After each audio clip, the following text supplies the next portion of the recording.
เสียงธรรมจากสมัชชาพระสงฆ์ไทยในอเมริกาสืบศาสนา ด้วยแรงศรัทธาและเสียสละตน เปรียบดังแสงทองที่ส่องทางคน เสี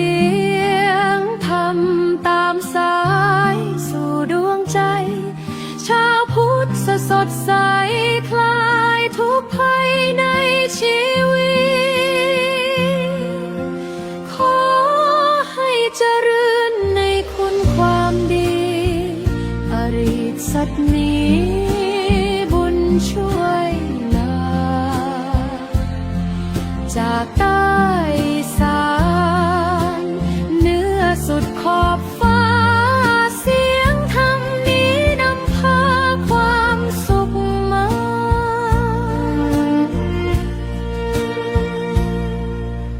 ดังลมพัดพากลิ่นหอมจากบุพภาส่งธรรมส่องแสงดังจันทภา ใจคนรับรู้ดังน้ำเย็นหลั่งไหล เปลี่ยนคืนมืดมิดเป็นรุ่งรุ่นใหม่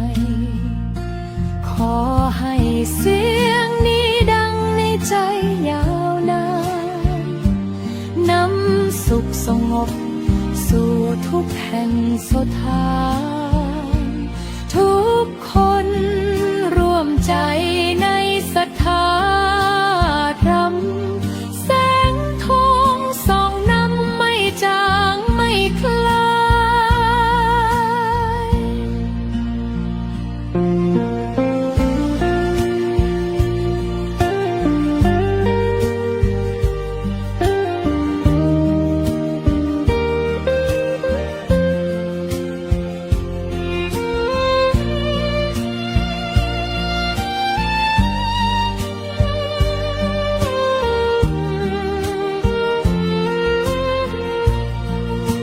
ขอ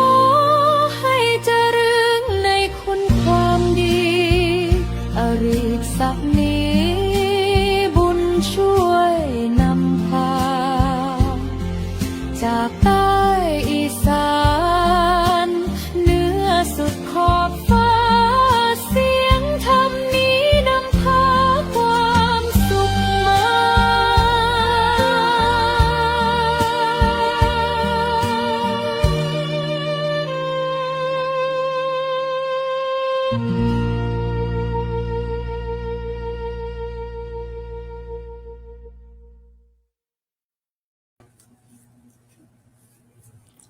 สว่างตาด้วยแสงไฟ สว่างใจด้วยแสงธรรม นมัตถุรัตนตยัสสะขอถวายความนอบน้อมแด่พระรัตนตรัยกับขอโอกาสพระเดชพระคุณ พระเทพวชิรวิเทศประธานสมัชชาสงฆ์ไทยในสหรัฐอเมริกา พระเดชพระคุณพระวิเทศสิทธิธรรมพร รองประธานสมัชชาสงฆ์ไทยในสหรัฐอเมริกา และครูบาอาจารย์เพื่อนพระธรรมทูตที่เคารพทุกรูป บุญรักษาธรรมะคุ้มครองท่านสาธุชนทุกท่านวันนี้ รายการเสียงธรรมจากสมัชชาสงฆ์ไทยในสหรัฐอเมริกา กลับมาพบกับญาติโยมสาธุชนทั้งหลาย เป็นประจำทุกวันอังคารแล้วก็วันพุธทางเขาบอกว่าช่องฟ้าแล้วก็ช่องแดงนะก็คือทาง Facebook แล้วก็ทาง YouTube ญาติโยมก็สามารถที่จะติดตามกดไลค์กดแชร์หรือว่าเข้ามาคอมเมนต์ให้กำลังใจพระธรรมทูตที่ทำหน้าที่อยู่ในที่ต่างๆทั่วทุกมุมโลก วันนี้ก็มาเต็มจอเหมือนประจำเช่นเคยก็มีครูบาอาจารย์ท่านเมตตามาสนทนามาให้ข้อคิดหลักในการดำเนินชีวิตตามคำสอนของสมเด็จพระสัมมาสัมพุทธเจ้าวันนี้ก็เป็นเอพิโซดที่107แล้วนะเรียกว่าทำติดต่อมากันเกือบจะเรียกว่าครบปีพอดีนะเรียกว่าทำติดต่อกันมาก็หลายเดือน ซึ่งวันนี้พิธีกรหลักก็คือพระอาจารย์สรายุทธสิริสาโรท่านติดศาสนกิจต่างจังหวัด ก็เลยมอบหมายให้อาตมาทำหน้าที่แทนซึ่งรายการเสียงธรรมจากสมัชชานี้ดำเนินรายการร่วมกันหลายองค์กรหลายเครือข่ายโดยมีสมัชชาสงฆ์ไทยในสหรัฐอเมริกาโดยเฉพาะอย่างยิ่งก็คือฝ่ายเผยแผ่ซึ่งนำโดยพระเดชพระคุณพระวิเทศสิทธิธรรมพรประธานฝ่ายเผยแผ่แล้วก็มีท่านอาจารย์พระครูรัตนปัญญาวิเทศเลขาธิการสมัชชาสงฆ์ไทยในสหรัฐอเมริกาเป็นเจ้าของสถานีและวันนี้ก็มีครูบาอาจารย์เพื่อนพระธรรมทูตเรียกว่าจากทั่วทุกมุมโลกก่อนที่จะได้เข้ารายการก็อยากจะนำญาติโยมไปพบปะกับครูบาอาจารย์พระธรรมทูตที่ท่านเมตตามาร่วมเสวนาในวันนี้ซึ่งหัวข้อก็น่าสนใจหัวข้อในวันนี้เรียกว่าเรียกว่าทักษะการดำเนินชีวิตอย่างไรให้มีความสุข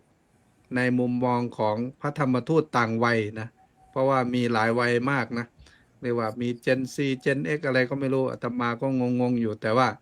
แต่ละรูปนี่ก็คงจะมีมุมมองจากประสบการณ์ที่แตกต่างกันออกไป รูปแรกขอแนะนำให้ญาติโยมญาติโยมก็คงคุ้นหน้าคุ้นตาดีก็คือ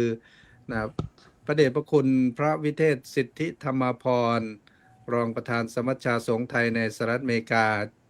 เจ้าวาดวัดอตัมมยตารามรัฐวอชิงตันขอถวายความเคารพครับผม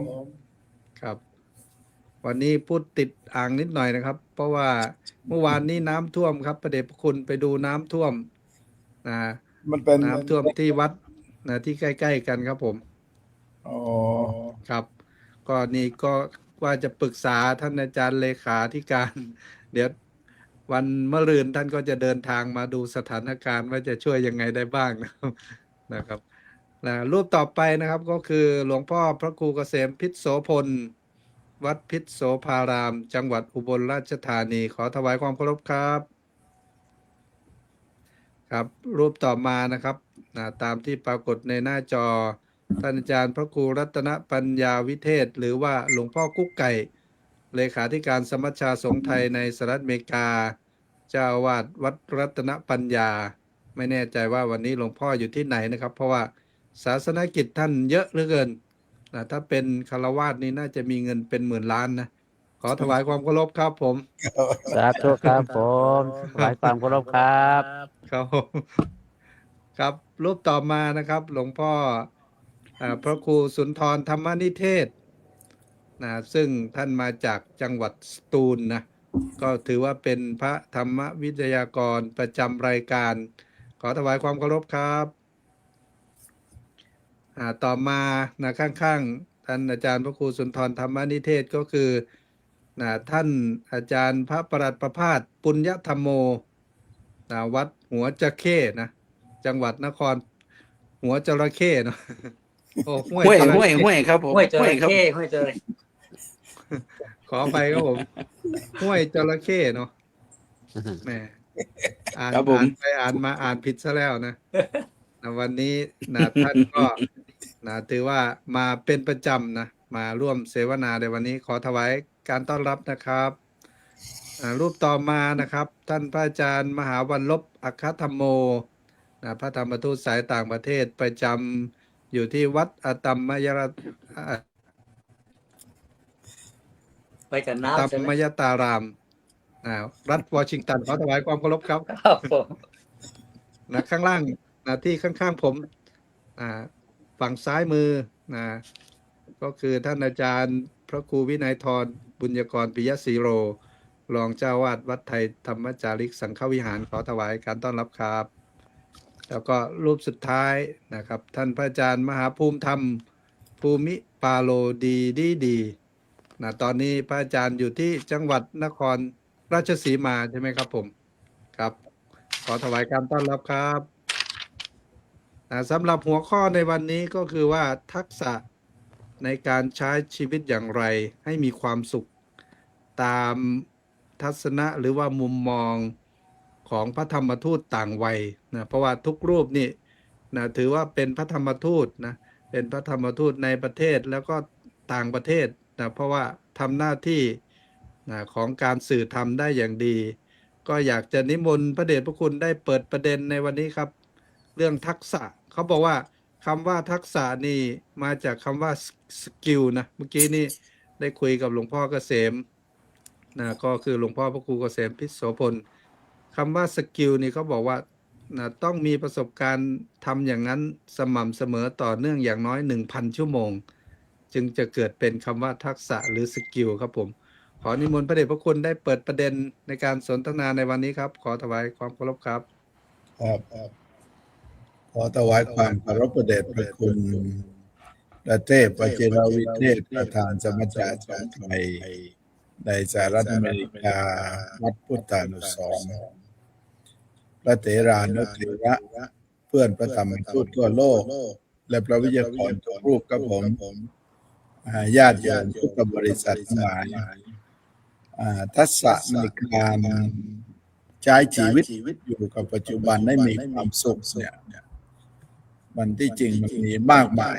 วันนี้ก็เป็นเรื่องที่น่าสนใจ คือที่จริงมันหลักๆเนี่ยมันต้องคนเรานะต้องรู้จักพอรู้จักให้และรู้จักปล่อยวางให้เป็น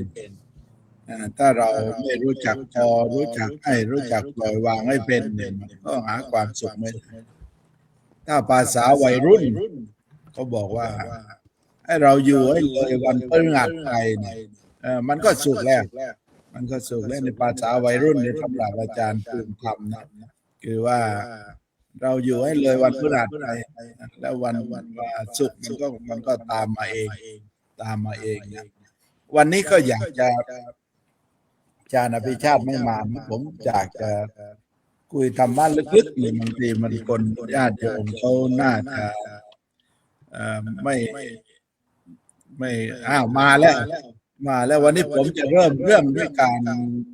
เล่านิทานเบานะวันนี้แล้วก็เพื่อต้องการให้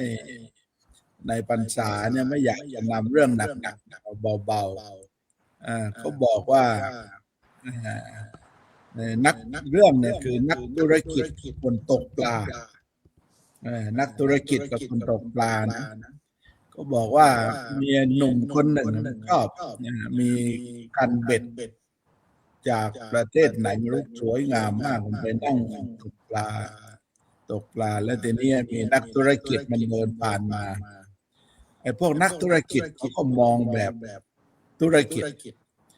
แล้วก็พออย่างเราก็มาเจอบ่อยๆนะท่านอาจารย์เปิดที่วัดเนี่ยขายของดีไหมจะได้เงินเยอะนะบางทีก็ถามจะเอาไปทำอะไรมีที่ซีแอตเทิลเขามีไอ้พวกโกซารี่เนี่ยไปเปิดขายของแล้วญาติโยมก็ไปแล้วก็ไปซื้อ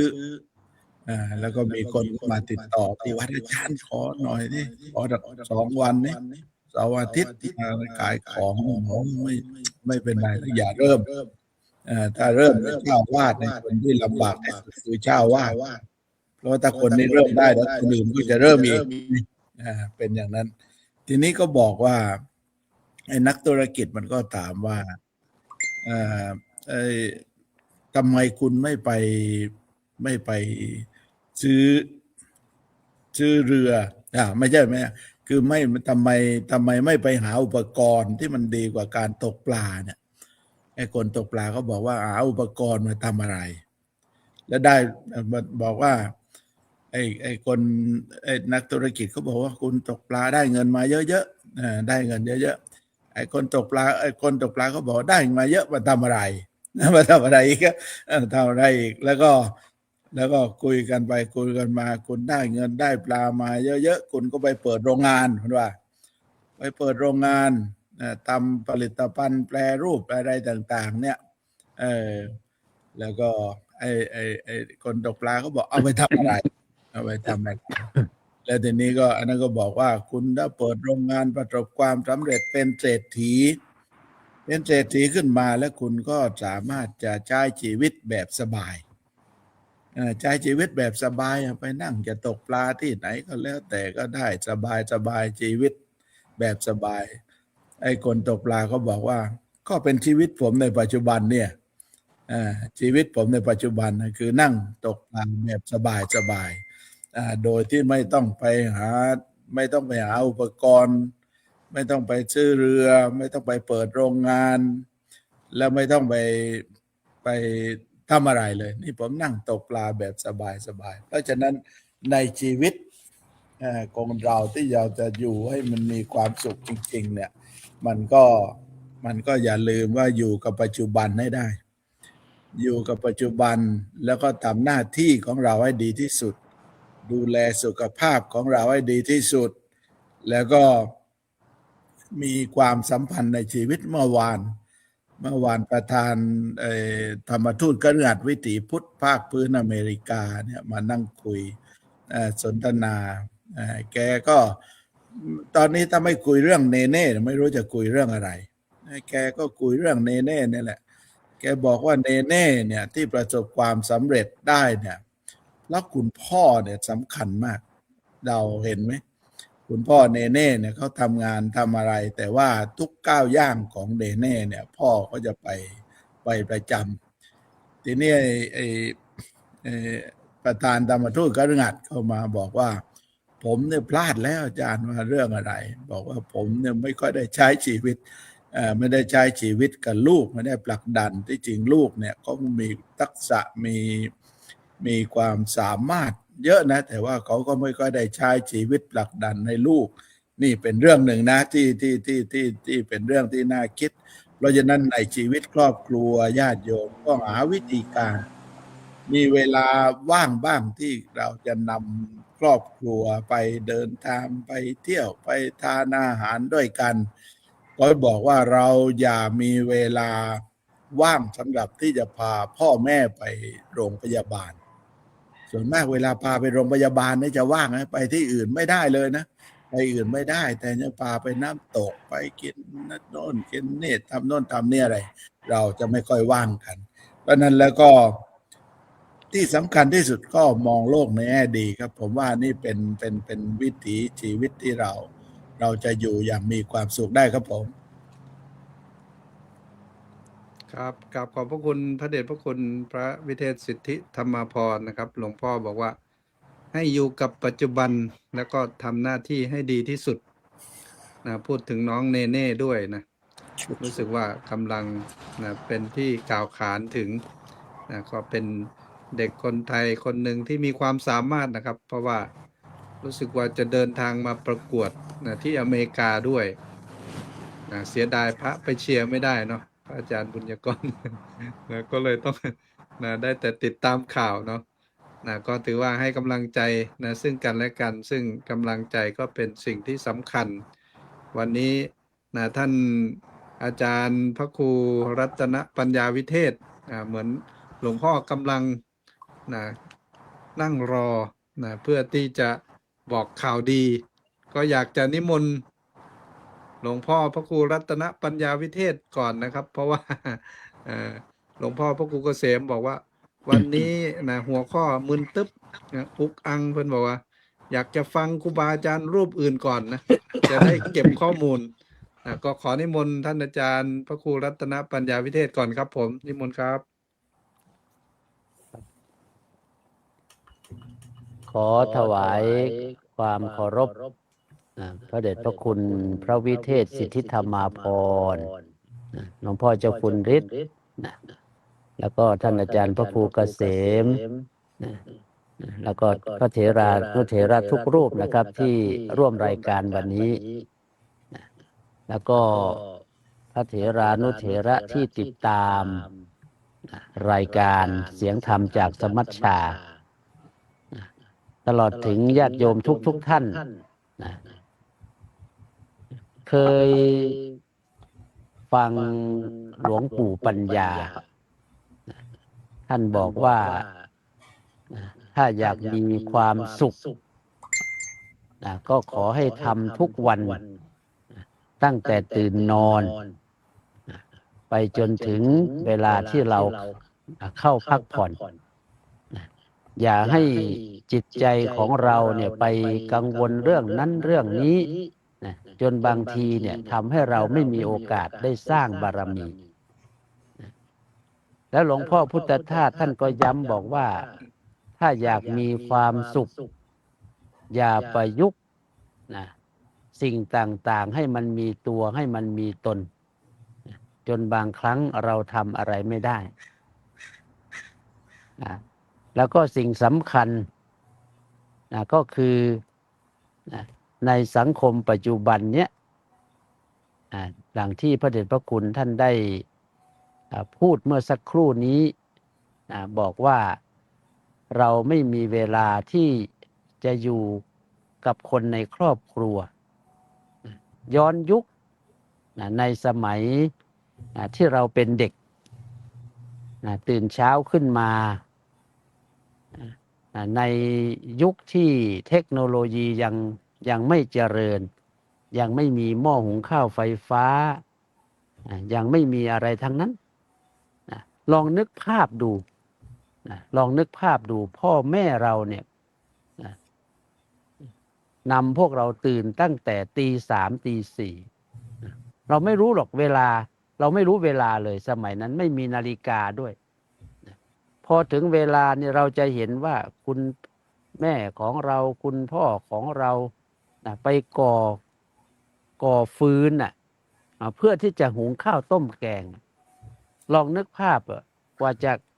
ก่อไฟได้กว่าจะจุดไฟได้กว่าจะเอาข้าวแต่ละหม้อมาใส่แล้วมาหุงมาต้มเนี่ยต้องใช้เวลาแล้วขณะที่พวกเราก็ยังเฉยๆอยู่เราเฉยๆเราก็เห็นที่ทำไมพ่อแม่เราจึงเป็นผู้ที่มีความมุ่งมั่นขนาดนั้นพอถึงเวลา6 โมงเช้าเสร็จเรียบร้อยแล้วข้าวปลาอาหารเสร็จเรียบร้อยแล้วเสียงระฆังดังที่วัดง้างง้างง้างง้างมาพระสงฆ์เดินมาถึงหน้าบ้านพ่อแม่ของเราเนี่ยจะชวนลูกมาถึงใส่บาตรเสร็จแล้วก็ให้ลูกเนี่ยถือปิ่นโตไปที่วัดเขาเรียกว่าเป็นการฝึกลูกอย่างที่พระเดชพระคุณท่านบอกว่าที่ครูบาอาจารย์ที่มาออกรายการเนี่ยที่เราได้ตรงนี้คือได้จากแบบอย่างของพ่อแม่ที่ท่านสอนเราโดยที่ไม่ต้องพูดอะไรเยอะไม่ต้องพูดอะไรเยอะท่านทำให้เราดูอยู่ให้เราเห็นเย็นให้เราสัมผัสพอเรามีอายุมากขึ้นตอนเนี้ยมากขึ้นเรื่อยๆนะครับไม่ใช่ผมมานั่งคิดอยู่เมื่อกี้เนี่ยว่าคนเราพอมีอายุมากขึ้นไม่ใช่กำลังมันจะมากขึ้นนะครับกำลังมันจะลดลงแต่สติปัญญาของเราต้องเพิ่มขึ้นต้องรอบคอบขึ้นโดยเฉพาะการที่เราจะทำอะไรการที่เราจะพูดอะไรการที่เราจะคิดอะไรเนี่ยมันต้องมีปัญญามากขึ้นมีสติเพิ่มขึ้นเพราะในวัยของผู้สูงอายุเนี่ยเราจะรู้เลยว่าย้อนยุคไปเนี่ยโอ้โหตอนที่เราเป็นเด็กเนี่ยถ้าเราไม่ได้ฝึกขนาดนี้นะท่านอาจารย์พระครูเกษมไม่ได้ฝึกเรื่องของการเป็นอยู่อย่างไรให้มันเข้าใจสภาพของชีวิตเนี่ยเราไม่มาอยู่อย่างนี้หรอกเราอาจจะอยู่แบบคนเห็นแก่ตัวพอคนเราเห็นแก่ตัวมันก็ไม่เห็นแก่คนอื่นบางทีนิมนต์มาออกรายการเนี่ยโอ้ยนิมนต์เถอะเอาเถอะผมไม่อยากพูดแล้วไม่รู้จะพูดอะไรพูดไปก็เท่านั้นเนี่ยแสดงว่าคนนั้นเขาไม่ได้ฝึกในเรื่องของการเผื่อแผ่คนเรามันต้องฝึกเรื่องของความเผื่อแผ่นึกถึงคำสอนของพ่อแม่ครูบาอาจารย์บอกว่าอะไรจะเกิดมันก็เกิด อะไรจะดับมันก็ดับ บางทีมันก็มีเรื่องมาให้ใจของเราเนี่ยทดสอบใจของเราก็มีเนี่ยสังคมปัจจุบันเนี่ยสื่อต่างๆเนี่ยมันทดสอบใจของเราจริงๆคนไหนทนได้อยู่ได้ คนไหนทนไม่ได้เกิดความรำคาญขึ้นมาไม่แน่นะไม่แน่นะที่นั่งกันอยู่แถวๆนี้อาจารย์ประภาสอาจจะรำคาญโอ้ยสังคมมันวุ่นวายเหลือเกินโอ้ยนั่นเดี๋ยวเรื่องพระเรื่องนั้นเรื่องนี้โอ้ยอย่าอยู่แล้วไปดีกว่าเนี่ยเห็นไหมขนาดประโยค9ยังอยู่ไม่ได้เลยนะบางทีเพราะฉะนั้นเป็นเพราะอาจจะ รำคาญในเรื่องบางเรื่องแต่อยากจะบอกท่านทั้งหลายว่าในวัยไหนก็ตามถ้าเราฝึกอย่างเช่นวัยเด็กเนี่ยเขาก็กินเล่นสนุกสนานถ้าจะเอาเด็กตัวเล็กๆมานั่งสมาธิมาฝึกมาสวดมนต์เหมือนเราไม่ใช่ง่ายมันก็ต้องฝึกเหมือนน้องเนเน่เนี่ยกว่าจะร้องเพลงได้กว่าจะดีดกีตาร์ได้เนี่ยมันไม่ธรรมดานะเราก็เหมือนกันท่านทั้งหลายกว่าจะมาเป็นผู้นำทางจิตวิญญาณได้มันต้องใช้เวลาต้องใช้ความอดทนต้องใช้ความมุ่งมั่นต้องใช้ความเพียรพยายามไม่ใช่อยู่ๆมันจะทำอะไรสำเร็จได้อย่างเช่นการเทศอย่างเงี้ยเราต้องศึกษาต้องเรียนรู้ต้องหาวิธีการหลายเรื่องจนทำให้เรามีความรู้สึกว่าชีวิตของเรามีประโยชน์ชีวิตมีประโยชน์เพราะฉะนั้นวันนี้ทักษะของการมีชีวิตในแต่ละวัยเนี่ยอย่างผมเอาขอเป็นวัยของผู้ที่อายุ60ขึ้น60ขึ้นเนี่ยทำอย่างไรถึงจะให้มีความสุขในแต่ละวันเนี่ยผมก็นั่งคิดโอ้โหเราไม่รู้ว่าเราจะไปเมื่อไหร่บอกตรงๆนะไม่รู้จะไปเมื่อไหร่อากาศมันก็เปลี่ยนแปลงไปทุกวันนี่ตอนเช้านี่ตอนนี้19องศาตอนบ่ายมา40องศาครับลองนึกภาพดูเมื่อวานนี้ปวดหัวจี๊ดๆเลยเมื่อวานนี้โอ้โหมันร้อนจนบางทีเราไม่รู้จะไปอยู่ตรงไหนก็ต้องทำใจต้องฝึกใจของเราให้มีความอดทนว่าอากาศร้อนก็ร้อนไปเราก็หาที่หลบซะฝึกใจอย่างนี้แล้วก็เรียนรู้ทำอะไรไม่ได้ก็สวดมนต์อย่างเดียวเดี๋ยวนี้ตี 5นี่มาสวดมนต์ที่นี่ที่ลานธรรมตรงนี้พอ2 โมง8 โมงเนี่ยเสร็จแล้วไปสวดมนต์อีก1 รอบ10 โมงครึ่งสวดอีก1 รอบบ่ายโมงสวดอีก1 รอบเพื่อเปิดโอกาสให้พระสงฆ์ที่อากาศร้อนๆเนี่ยได้มาอยู่ในห้องแอร์รวมกันแล้วก็สวดมนต์กันอย่างนี้มันเป็นประโยชน์เพราะนั้นการหาความสุขในช่วงวัยแต่ละวัยก็คือเราฝึกใจของเราให้เข้าใจสภาพของความเป็นจริงแล้วการเป็นอยู่ของเราก็จะไม่ต้องทุกข์ครับผมครับขอบพระคุณหลวงพ่อเลขาธิการสมัชชาสงฆ์ไทยในสหรัฐอเมริกานะครับท่านบอกว่าในวัยของท่านนี่ต้องทำใจเนาะทำใจยังไงไม่ให้กังวลเนาะเพราะว่าอากาศก็เปลี่ยนแปลงเดี๋ยวร้อนเดี๋ยวหนาวเมื่อวานนี้ก็อากาศร้อนทำให้ท่านปวดหัวก็อาศัยสวดมนต์วันละ4 รอบหลวงพ่อสวดมนต์วันละ4 รอบนี่ถ้าสวดบ่อยๆอาจจะบรรลุได้นะครับผม ครับอันนี้ก็เป็นเทคนิคก็คือต้องมีความอดทนในชีวิตเนี่ยก็จะขอโอกาสให้ท่าน พระอาจารย์พระครูวินัยธรบุญยกรปิยศรีโลก่อนเพราะว่ารูปนี้ท่านก็ชอบสวดมนต์เหมือนกันมาฟังในวัยของท่านนี่ท่านมีทักษะอะไรในการใช้ชีวิตให้มีความสุขรู้สึกว่าพระอาจารย์จะไปเดินบ่อยนะแสดงว่าได้อะไรจากการเดิน ขอนิมนต์ครับผมกับขอโอกาสถวายความเคารพแด่พระคุณพระวิเทศสิทธิธรรมพรท่านผู้ดำเนินการทีมงานผู้ร่วมสนทนาธรรมทุกรูปนะครับก็เจริญพรญาติโยมท่านทั้งหลายที่รับฟังในขณะนี้แล้วก็ย้อนหลังก็ตามถ้าพูดถึงทักษะการใช้ชีวิตอย่างมีความสุขนะผมได้เห็นหัวข้อนี้ก็จะเห็นว่าแต่ละคนมีทักษะในการใช้ชีวิตที่มีความสุขที่แตกต่างกันและแต่ละวัยเมื่อกี้อาจารย์กุ๊กไก่บอกวัย60นะครับผ ผมวัย45ผมก็จะมีความสุขอีกแบบหนึ่งนะครับอาจารย์กุ๊กไก่ครับ ความสุขของแต่ละคนที่แตกต่างกัน แต่ว่าสิ่งที่ผมตั้งใจไว้ตลอดก็คือว่า ฉันจะใช้ชีวิตอย่างมีความสุขแล้วก็เรียบแล้วก็ง่ายครับ เรี นิ ยบ มนต์ ง่าย นิ ค ม รับ นต์ทุกรูปบอกอายุด้วยนะครับ ผมนิมนต์ทุกรูปบอก เรียบ เป็น ง่าย ควา แล้ ม วก็ ลับทางรา มีค ช วาม กา สุ ร ข ครับ ความลับราชการนะครับ อันนี้มาฟังไว้นี้ดูกันแล้วกันนะครับขอว่าผมใช้ชีวิตอย่างมีความสุขอย่างไร นั่งถามตัวเองเหมือนกันเหมือนที่อาจารย์กุ๊กไก่ท่านว่าครับ ผมก็เลยประมวลเอามาเป็นไว้ประมาณเอา9ข้อ แต่9ข้อมันอาจจะเยอะนะสำหรับบางคนแต่บางท่านแต่อาจจะลองฟังเล่นๆดู ความสุขของผมอย่างที่1ก็คือว่า ผมจะต้องมีเป้าหมายในการทำงานที่ชัดเจนนะครับ อย่างผมตอนที่ผมบวชเนี่ยผมก็ตั้งใจแล้วว่า ผมจะใช้ชีวิตเพื่อผู้อื่นและศึกษาธรรมให้มากๆ พอบวชมาเรียนหนังสือเสร็จ ผมก็เวลาผมเรียนหนังสือ ผมจะเรียนรู้เรื่องอะไร ผมก็จะบอกว่าถ้าผมมีความรู้เยอะๆและผมเรียนรู้เรื่องเนี้ยผมจะใช้ความรู้เรื่องเนี้ยในการทำงานเพื่อประโยชน์อย่างนี้ให้มากๆนะครับ เวลาอยู่ตำแหน่งไหนสมมุติว่าเป็นตำแหน่งหัวหน้างาน ผมก็จะตั้งเป้าว่าขอให้การมีตำแหน่งหัวหน้างานที่ผมเป็นเนี่ยเกิดประโยชน์ต่อพี่น้องผู้ใต้บังคับบัญชาหรือภาคสนามให้มากที่สุดเท่าที่จะเป็นไปได้อย่างเงี้ยครับ คือทำอะไรแล้วมีเป้าหมาย พอเรามีเป้าหมายแล้วชัดเจน เวลาเราจะเดินไปก็จะมีความสุขครับ มุ่งมั่นในการสู่เป้าหมายได้อย่างเต็มที่ครับ ข้อที่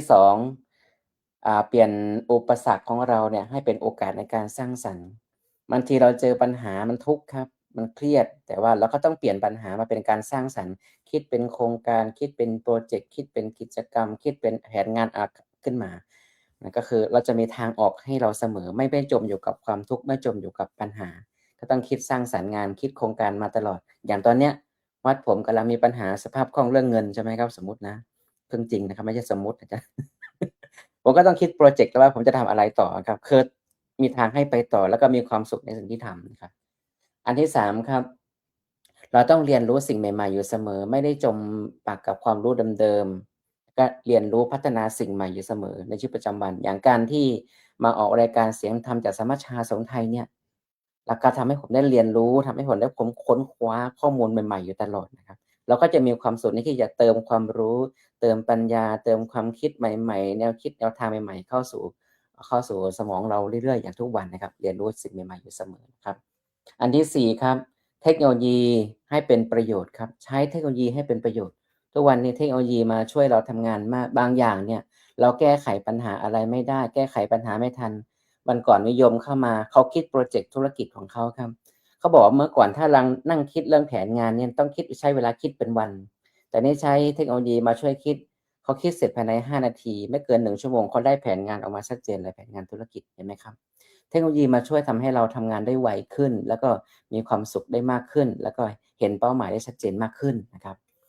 ข้อที่5ครับทำงานเชิงระบบแล้วก็มองระยะยาวบางทีเนี่ยมันจะทำงานอะไรก็ต้องคิดระยะยาววางเชิงระบบไว้งานนี้เชื่อมโยงกับงานนี้กิจกรรมนี้เชื่อมโยงกิจกรรมนี้คนนี้เชื่อมโยงกับคนนี้อย่างเงี้ยครับสถานที่นี้เชื่อมโยงกับสถานที่นี้กิจกรรมงานนี้เชื่อมโยงกับกิจกรรมเนี่ยคิดงานเชิงระบบแล้วสุดท้ายเป้าหมายก็จะชัดเจนว่าวันนี้อย่างสมมติว่าเมื่อวานอาจารย์เจ้าคนเรียนธรรมศึกษาใช่ไหมครับมาไม่ตามเปิดธรรมศึกษาตอนนี้นักเรียนธรรมศึกษามาสมัครจากทั่วโลกนะครับเมื่อกี้อาจารย์เจ้าคนท่านหนึ่งก็ทักมาเหมือนกันว่าเรียนยังไงมีเป้าหมายชัดเจนใช้ระบบเดือนนี้ปฐมนิเทศเสร็จเรียนไปวันนี้เดือนนี้เป็นเรื่องธรรมะเดือนหน้าเป็นพุทธประวัติเดือนต่อไปเป็นวินัยแล้วก็เรียนความกระทู้ธรรมเดือนตุลาคมรับเซอร์ติฟิเคตประเมินพฤศจิกายนส่งชื่อสอบธรรมศึกษาเมษาติวสอบพอปลายเมษาปั๊บสอบผ่านปั๊บชัดเจนไหมครับมันจะมี1 2 3 4 5อย่างเงี้ยครับคิดเชิงระบบมันจะเชื่อมโยงกิจกรรม1เชื่อม2เชื่อม3เชื่อม4อย่างเงี้ยไปเรื่อยๆครับอันที่6ครับแสดงความกตัญญูและให้เกียรติผู้ร่วมงานเวลาเราทำงานกิจกรรมอะไรนะครับทำงานเสร็จแล้วก็จะเขียนวันนี้อนุโมทนาขอบคุณคนโยมท่านนี้มาถวายภัตตาหารเพลคนโยมคนนี้มาถวายสังฆทานคนโยมคนนี้เขียนประกาศอนุโมทนาอย่างเงี้ยเป็นประจำต่อเนื่องทำให้เป็นนิสัยนะครับว่าเราให้เกียรติเรายกย่องเราประกาศอนุโมทนาบุญคนนั้นคนนี้อย่างสม่ำเสมอมันก็จะช่วยทำให้เรามีความสุขและญาติโยมเห็นก็โอ้ดีใจจังมีความสุขเห็นพระอาจารย์ได้เห็นความสำคัญนะครับ appreciate เขาอยู่อย่างนี้เป็นต้นนะครับแล้วก็อันที่7ครับรักษาความสมดุลระหว่างเทคโนโลยีกับธรรมชาติเมื่อกี้อาจารย์ อาจารย์มหาปิยะบอกว่าผมชอบเดิน ผมก็เดินอยู่ครับ เดินตามอาจารย์กุ๊กไก่นะครับเขาเดินเพื่อสันติภาพ ผมก็เดินเพื่อสุขภาพครับ ก็พยายามใกล้ชิดกับธรรมชาติ แล้วก็ดูแลตัวเองสุขภาพตัวเองให้มากยิ่งขึ้น เดินมากเดินน้อยก็เดินไปนิดหน่อยนะครับช่วงนี้มีคนแซวบอกว่าวันนี้ไม่เห็นพระอาจารย์โพสต์เรื่องเดินเลยบางทีนั่งทำงานก็ไม่มีเวลาโพสต์เรื่องเดิน แต่ก็เดินอยู่บ้างครับเล็กๆน้อยๆนะครับเรื่องที่8ครับอันนี้ก็ประยุกต์ธรรมะกับการทำงานกับการสื่อสารทุกวันเวลาจะทำงานอะไรเนี่ยบางทีต้องคิดหลักธรรมะว่ามันมีธรรมะอะไรเข้ามาเกี่ยวข้องบ้างเวลาเจอปัญหาอุปสรรคเรื่องนี้มาพระพุทธองค์กล่าวเรื่องธรรมะเรื่องนี้ไว้อย่างไรหรือคนโยมคนนี้มาปรึกษาเรื่องนี้มามันเกี่ยวกับธรรมะข้อไหนธรรมะมันอยู่กับชีวิตประจำวันของเราตลอดเราไม่ทิ้งธรรมครับเราก็จะมีความสุขกับการที่จะศึกษาธรรมแล้วก็ปฏิบัติธรรมอันที่9สุดท้ายครับใช้ชีวิตให้สมดุลระหว่างการให้และการพัฒนาผู้อื่นนะครับผมมีคนถามมาว่าถ้าอาจารย์มีความสุขกับการใช้ชีวิตอย่างไรบ้างสิ่งหนึ่งที่ผมมีก็คือว่าการได้เห็นผู้อื่นเขามีความสุขครับการที่ได้ช่วยเหลือการที่ได้ให้โอกาสได้เห็นผู้อื่นได้เขาประสบความสำเร็จได้เห็นคนอื่นเขามีความสุขได้เห็นญาติมีความสุขได้เห็นลูกศิษย์ลูกหามีความสุขได้เห็นเพื่อนร่วมงานมีความสุขได้เห็นการพระศาสนาก้าวหน้าได้เห็นสังคมมันดีขึ้นได้เห็นหมู่คณะได้คิดงานใหม่ๆขึ้นผมรู้สึกมีความสุขตรงนี้ครับอันนี้คือ9ข้อที่เอามาฝากสำหรับทักษะการใช้ชีวิตอย่างมีความสุขกับคนวัยทำงานอายุ45ครับผมอาจจะมากหน่อยขอบพระคุณมากครับผมครับขอบคุณท่านอาจารย์พระครูวินัยธรบุญญากรนะครับ9ข้อในการใช้ชีวิตอย่างมีความสุขแต่ว่าเท่าที่สรุปมานี้เหมือนเป็นชีวิตของผู้ให้นะครับการให้ก็ทำให้เรามีความสุขอย่างหนึ่งนะเพราะว่าเป็นชีวิตของสมณะของพระธรรมทูตนะครับลองไปฟังครูบาอาจารย์อีกเจนหนึ่งนะครับ อันนี้ไม่รู้เจนอะไรนะ40นี่ อีกเจนหนึ่งก็คือไปฟังหลวงพ่อพระครูเกษมพิษโสพลผู้ช่วยเจ้าวาดวัดพิษ สู้เขา โสภ สู้ ราม เขา สู้ สู้ เขา เขา สู้เขานิมนต์ครับหลวงพ่อครับ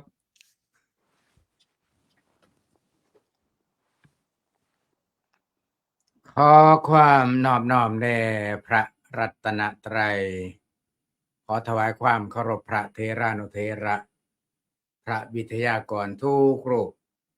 ขอโอกาสพระเดชพระคุณหลวงพ่อที่เป็นประธาน เรื่องนี้หัวข้อมื้อนี้ก็เจริญพรญาติโยมผู้ฟังเด้อรายการเสียงธรรมจากสมัชชาสงฆ์ไทยในสหรัฐอเมริกา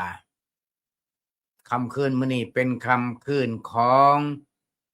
วันอังคารที่4เดือนสิงหาคม2569ท่ามกลางสายฝน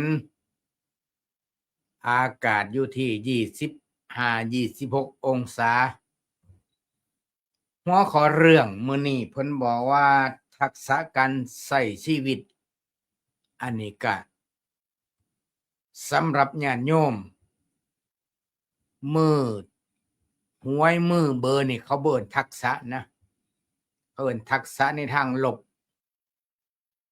เมื่อเข้าพรรษาแล้วก็ต้องฝึกทักษะด้านกลับข้างเคยกินเหล้าก็เลิกกิน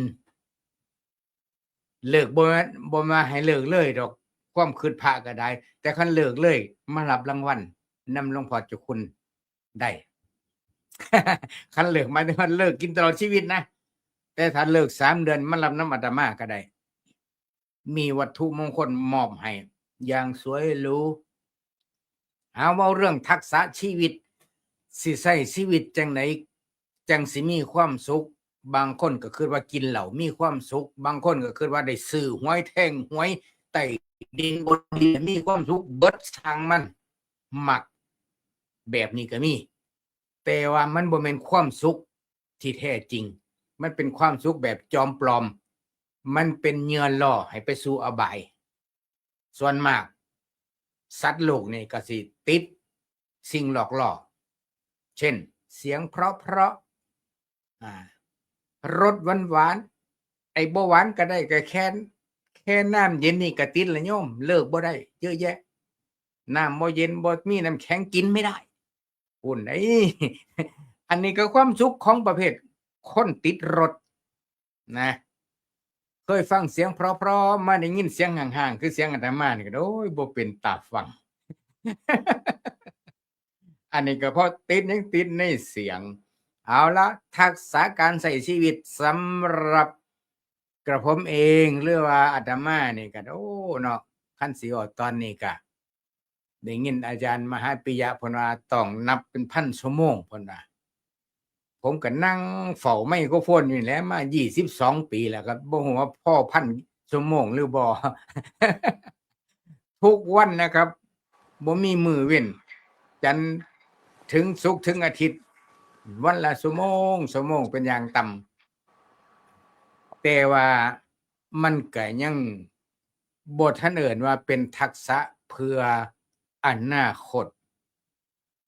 แต่ว่าก็ดีอยู่มีประโยชน์อยู่ให้สาระให้ธรรมะให้ข้อคิดสะกิดสะเกาผู้ที่มีสติสัมปชัญญะบ่ถึงขนาดว่าเสียสติ แต่พูดถึงว่าทักษะนี่ก็คืออยากมีทักษะแล้วก็ต้องการอย่างมีทักษะ ก็คือการฝึกจิตตั้งแต่เข้าโบสถ์มาเกสาโลมานาคาทันตาตาโจก็พยายามฝึกอยู่จนซุมื้อนี้แหละโยมแต่ว่ามันก็ยังบ่ทันสำเร็จแต่ว่าก็บ่ทันได้เลิกล่มว่าบ่สำเร็จเซาดอกก็บ่ทันว่าแต่ว่าการใช้ทักษะในชีวิตปัจจุบันเช่นอยากได้ร้อนมันก็ได้เย็นอยากได้ไวมันก็ได้ช้าอยากได้มันจะไม่ได้ไม่คิดจะเอาแต่มันได้สู่อย่างที่กล่าวมานี่มันเกิดขึ้นเบิดกับชีวิตคนเฮาแต่ว่าสิ่งที่ดีที่สุดก็คือการฝึกจิตเมื่อบ่ได้ดังใจก็ต้องทำใจท่อสละอำทำใจนี่ก็มีอยู่2อย่างนี้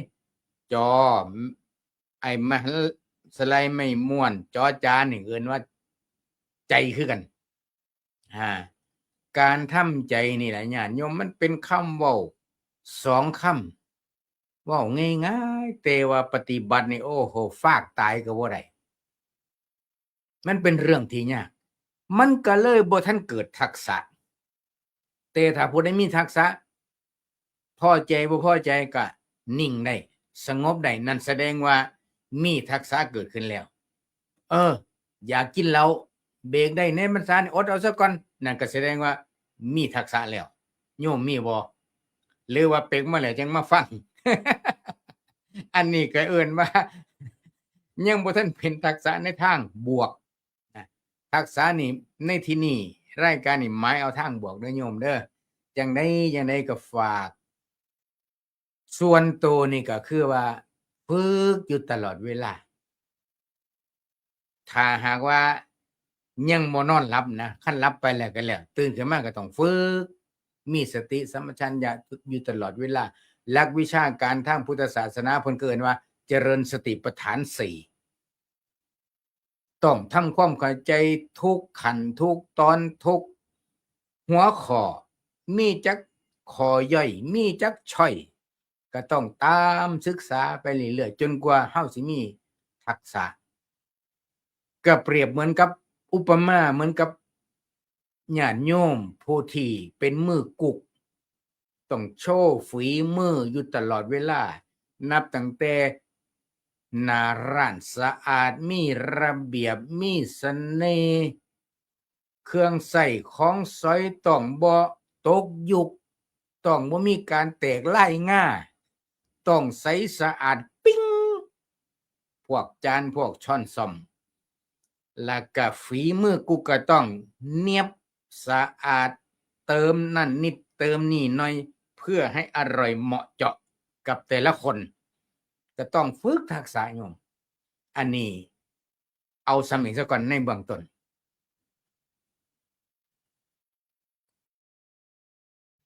ครับ เว้าดีครับเนาะ ครับ หลวงพ่อเพิ่นบอกว่าต้องทำใจว่าซั่น เว้าง่ายแต่เฮ็ดยากเนาะครับผม ครับ อันนี้ก็เป็นทัศนะของคนวัย60หรือเปล่าครับหลวงพ่อ ครับผม66เนาะรู้สึกว่า เหมือนแต่ละรูปนี่บอกอายุนะครับ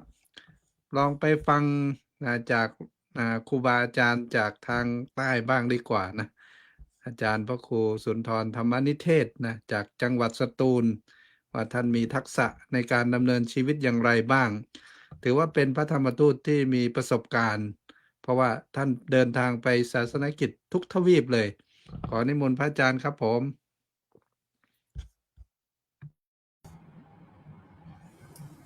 ขอน้อมถวายความเคารพพระเดชพระคุณท่านอาจารย์เจ้าคุณพระวิเทศสิทธิธรรมพรแล้วก็ครูบาอาจารย์ทุกรูปด้วยความเคารพครับ เจริญพรญาติโยมทุกท่านที่กำลังรับชมรับฟังรายการเสียงธรรมจากสมัชชาสงฆ์ไทยสหรัฐอเมริกา ก็ในมุมมองของกระผมและของอาตมาเฉียดวัยเฉียด60แล้วกันครับนะยังไม่เกิน ก็อาจจะยังไม่แก่นะครับ ก็ยังมีความรู้สึกว่ายังมีความสุขกับการใช้ชีวิตในช่วงที่ยังพอมีแรงยังไปไหนมาไหนรอดก็มีความตั้งใจว่าถ้าไปได้ก็ไปเพราะว่าที่ท่านพูดไว้เสมอว่าคนเรามันมักจะไม่มีอะไรที่พร้อมเพอร์เฟกต์ทุกอย่างนะตอนวัยเด็กเรามีเวลาแล้วเราก็มีกำลังแต่เราไม่ค่อยมีเงินพอมาวัยหนุ่มวัยสาวเรามีเงินเรามีกำลังแต่ไม่ค่อยมีเวลาพออายุมากเข้าเวลาก็พอมีเงินก็พอมีแต่กำลังไม่ค่อยมีนะส่วนมากเนี่ยโยมก็จะพูดอย่างเนี้ยไปไหนก็ต้องแวะปั๊มหาห้องน้ำบางอะไรบ้างนะเมื่อกี้ตอนเย็นเนี่ยก็มีเวลาก็เลยเพื่อสุขภาพที่ดีตอนนี้เป็นเรื่องห่วงเรื่องสุขภาพ นะครับอันนี้ทักษะการใช้ชีวิตมีความสุขก็ต้องดูแลสุขภาพให้ดีก็เลยคิดว่าจะออกไปเดินกำลังกายสักหน่อยไปแล้วอย่าไปเปล่าดีกว่ามีนมมีของอะไรต่างๆใส่ย่ามไปด้วยย่ามพระธรรมทูตซะด้วย นะครับที่ไปอบรมมาก็เลยใส่ไปมันใหญ่ย่ามพระธรรมทูตสายต่างประเทศเนี่ยอบรมแต่ละที่ได้มาเนี่ยก็ใส่ไปได้เยอะและทั้งมาม่าปลากระป๋องสุดท้ายก็รอบแรกหมดเรื่อครึ่งทางย้อนเดินกลับมาใหม่ใส่ไปอีกย่ามใหญ่แล้วก็แจกโยมมั่งแจกเด็กมั่งไปขากลับก็เจอโยมคนหนึ่งบอกว่าพระอาจารย์ตอนนี้ผมเยี่ยวก็ไม่ทันแล้วต้องรีบคือถ้าจะนั่นที่สุดก็คือรีบหาข้างทางก่อนเลยไม่ต้องรอปั๊มแล้วคือมันเอาคุมไม่อยู่แล้วนี่ก็เรียกว่าชีวิตที่มันไม่สะดวกแล้วก็โยมก็น่าจะวัย70นะครับผมฉะนั้นในวัยใกล้60เนี่ยก็ที่จริงแล้วชีวิตก็น่าจะได้ผ่านอะไรมาก็พอสมควรเห็นทั้งความรุ่งเรืองของชีวิตนะครับแล้วก็เริ่มเห็นความเสื่อมของชีวิตด้วยนะครับจึงมองเห็นความสุขอาจจะที่หนุ่มสาวสมัยใหม่เขามีเนี่ยเขาอาจจะอยู่ในช่วงที่สนุกสนานกันไปนะนั้นจึงมองว่าความสุขแท้ไม่ใช่การมีมากแต่คือการที่เรามีแล้วรู้สึกพอใจอย่างที่พระเดชพระคุณพูดไว้ตอนต้นนะว่าถ้ารู้จักพอก็สบายใจไม่ต้องไปเปรียบเทียบกับใครเหมือนคนตกปลาเนี่ยนั้นทำยังไงให้มันทุกข์น้อยลงใจสงบมากขึ้นแล้วก็อยู่กับความเป็นจริงนะครับไม่หลอกตัวเองนั้นการที่จะใช้ทักษะนั้นก็มีน้อยแต่พอใจดีกว่ามีมากแต่ไม่พอใจเนี่ยมันก็เป็นเรื่องที่สำคัญทีเดียวนั้นผมตอนนี้ก็คิดว่าแม้กระทั่งอะไรที่มีอยู่ก็คิดว่าทำให้มันดีที่สุดแล้วกันแต่ไม่ต้องไปคิดว่าข้างหน้ามันจะมีอะไรอีกก็แล้วแต่ถ้ามันจะมีก็ดีไม่มีก็ได้ไอ้ส่วนที่มีมาแล้วเราก็ทำให้มันดีที่สุดท่านอาจารย์ท่านหลวงพ่อเจ้าคุณหลวงพ่อสมเด็จประยุทธ์ท่านก็เคยพูดไว้ว่าการได้อะไรมา ไม่ยากเท่ากับการรักษาไว้ นะก็นั้นเราก็ต้องรักษาสิ่งที่เรามีอยู่เท่าที่ทำได้นะที่พระอาจารย์ได้พูดถึงว่าบางครั้งเราก็ต้องปล่อยนะถ้าสิ่งไหนเราไม่สามารถจะยื้อเอาไว้ได้ ไม่ว่าคนที่เรารักก็เหมือนกันเนี่ยแต่ผมก็แม้เนี่ยน้องสาวมาหลังผมเนี่ยยังต้องไปก่อนผมเลยผมก็มีความรู้สึกว่าแล้วผมอ่ะมันจะไปดีกว่าน้องได้แค่นี้ก็ดีแล้ว นะเรามาก่อนแต่ว่าไม่รู้ว่าวันไหนจะไปแต่น้องเนี่ยไปก่อนไม่ใช่ดีใจว่าน้องไปก่อนนะแต่ว่าเราก็นึกว่าความจริงของชีวิตมันก็เอาแน่ไม่ได้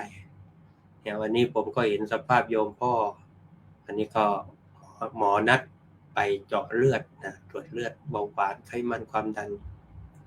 อันนี้คิวโยมพ่ออีกไม่กี่วันก็ต้องคิวผมเหมือนกันเบาหวานไขมันความดันเหมือนกัน มรดกส่วนหนึ่งที่ได้รับมาบ้างแล้วก็มาเติมเอาบ้างนะมันก็เป็นเรื่องที่เรียกว่าคือเราก็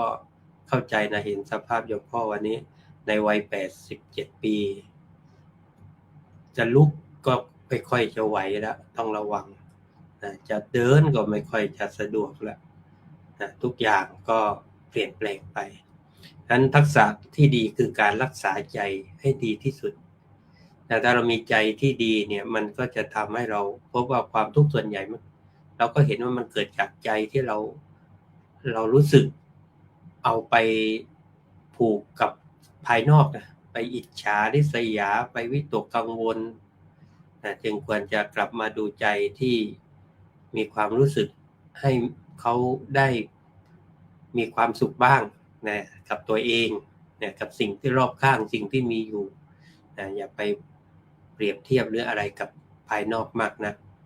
หรือการที่ว่าอาจจะไม่ต้องพูดอะไรมากแล้วฟังให้เยอะ ฟังด้วยใจนะเมื่ออายุมากเราก็จะมีอะไรประสบการณ์มากแต่ว่าส่วนหนึ่งเราก็ต้องรับฟังนะคนที่เขามาแนะนำไม่ใช่ว่าอายุมากแล้วใครจะมาสอนฉันไม่ได้ นะบางทีสิ่งที่เด็กพูดมันก็ทำให้เราคิดได้หลายเรื่องเหมือนกันไม่ต้องไปคิดว่าเขาเกิดทีหลังแล้วมาพูดอะไรมาสอนเรานะบางทีพ่อแม่บางคนเนี่ยได้ความคิดอะไรจากลูกๆที่เขาเกิดขึ้นในยุคสมัยใหม่นะซึ่งถ้ายอมรับฟังด้วยใจก็จะได้อะไรมากกว่าที่เราคิดอย่างน้อยก็เอามาทำให้ชีวิตของเราเนี่ยเข้าได้กับคนยุคใหม่ด้วย นะถ้าเรายอมรับฟังเนี่ยเขาก็จะ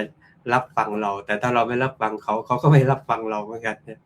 ก็เป็นเรื่องที่ต้องใช้ทักษะการฟังด้วยใจอย่างที่ร่างกายนะกายถือว่าเป็นภาระสำคัญเลยนะ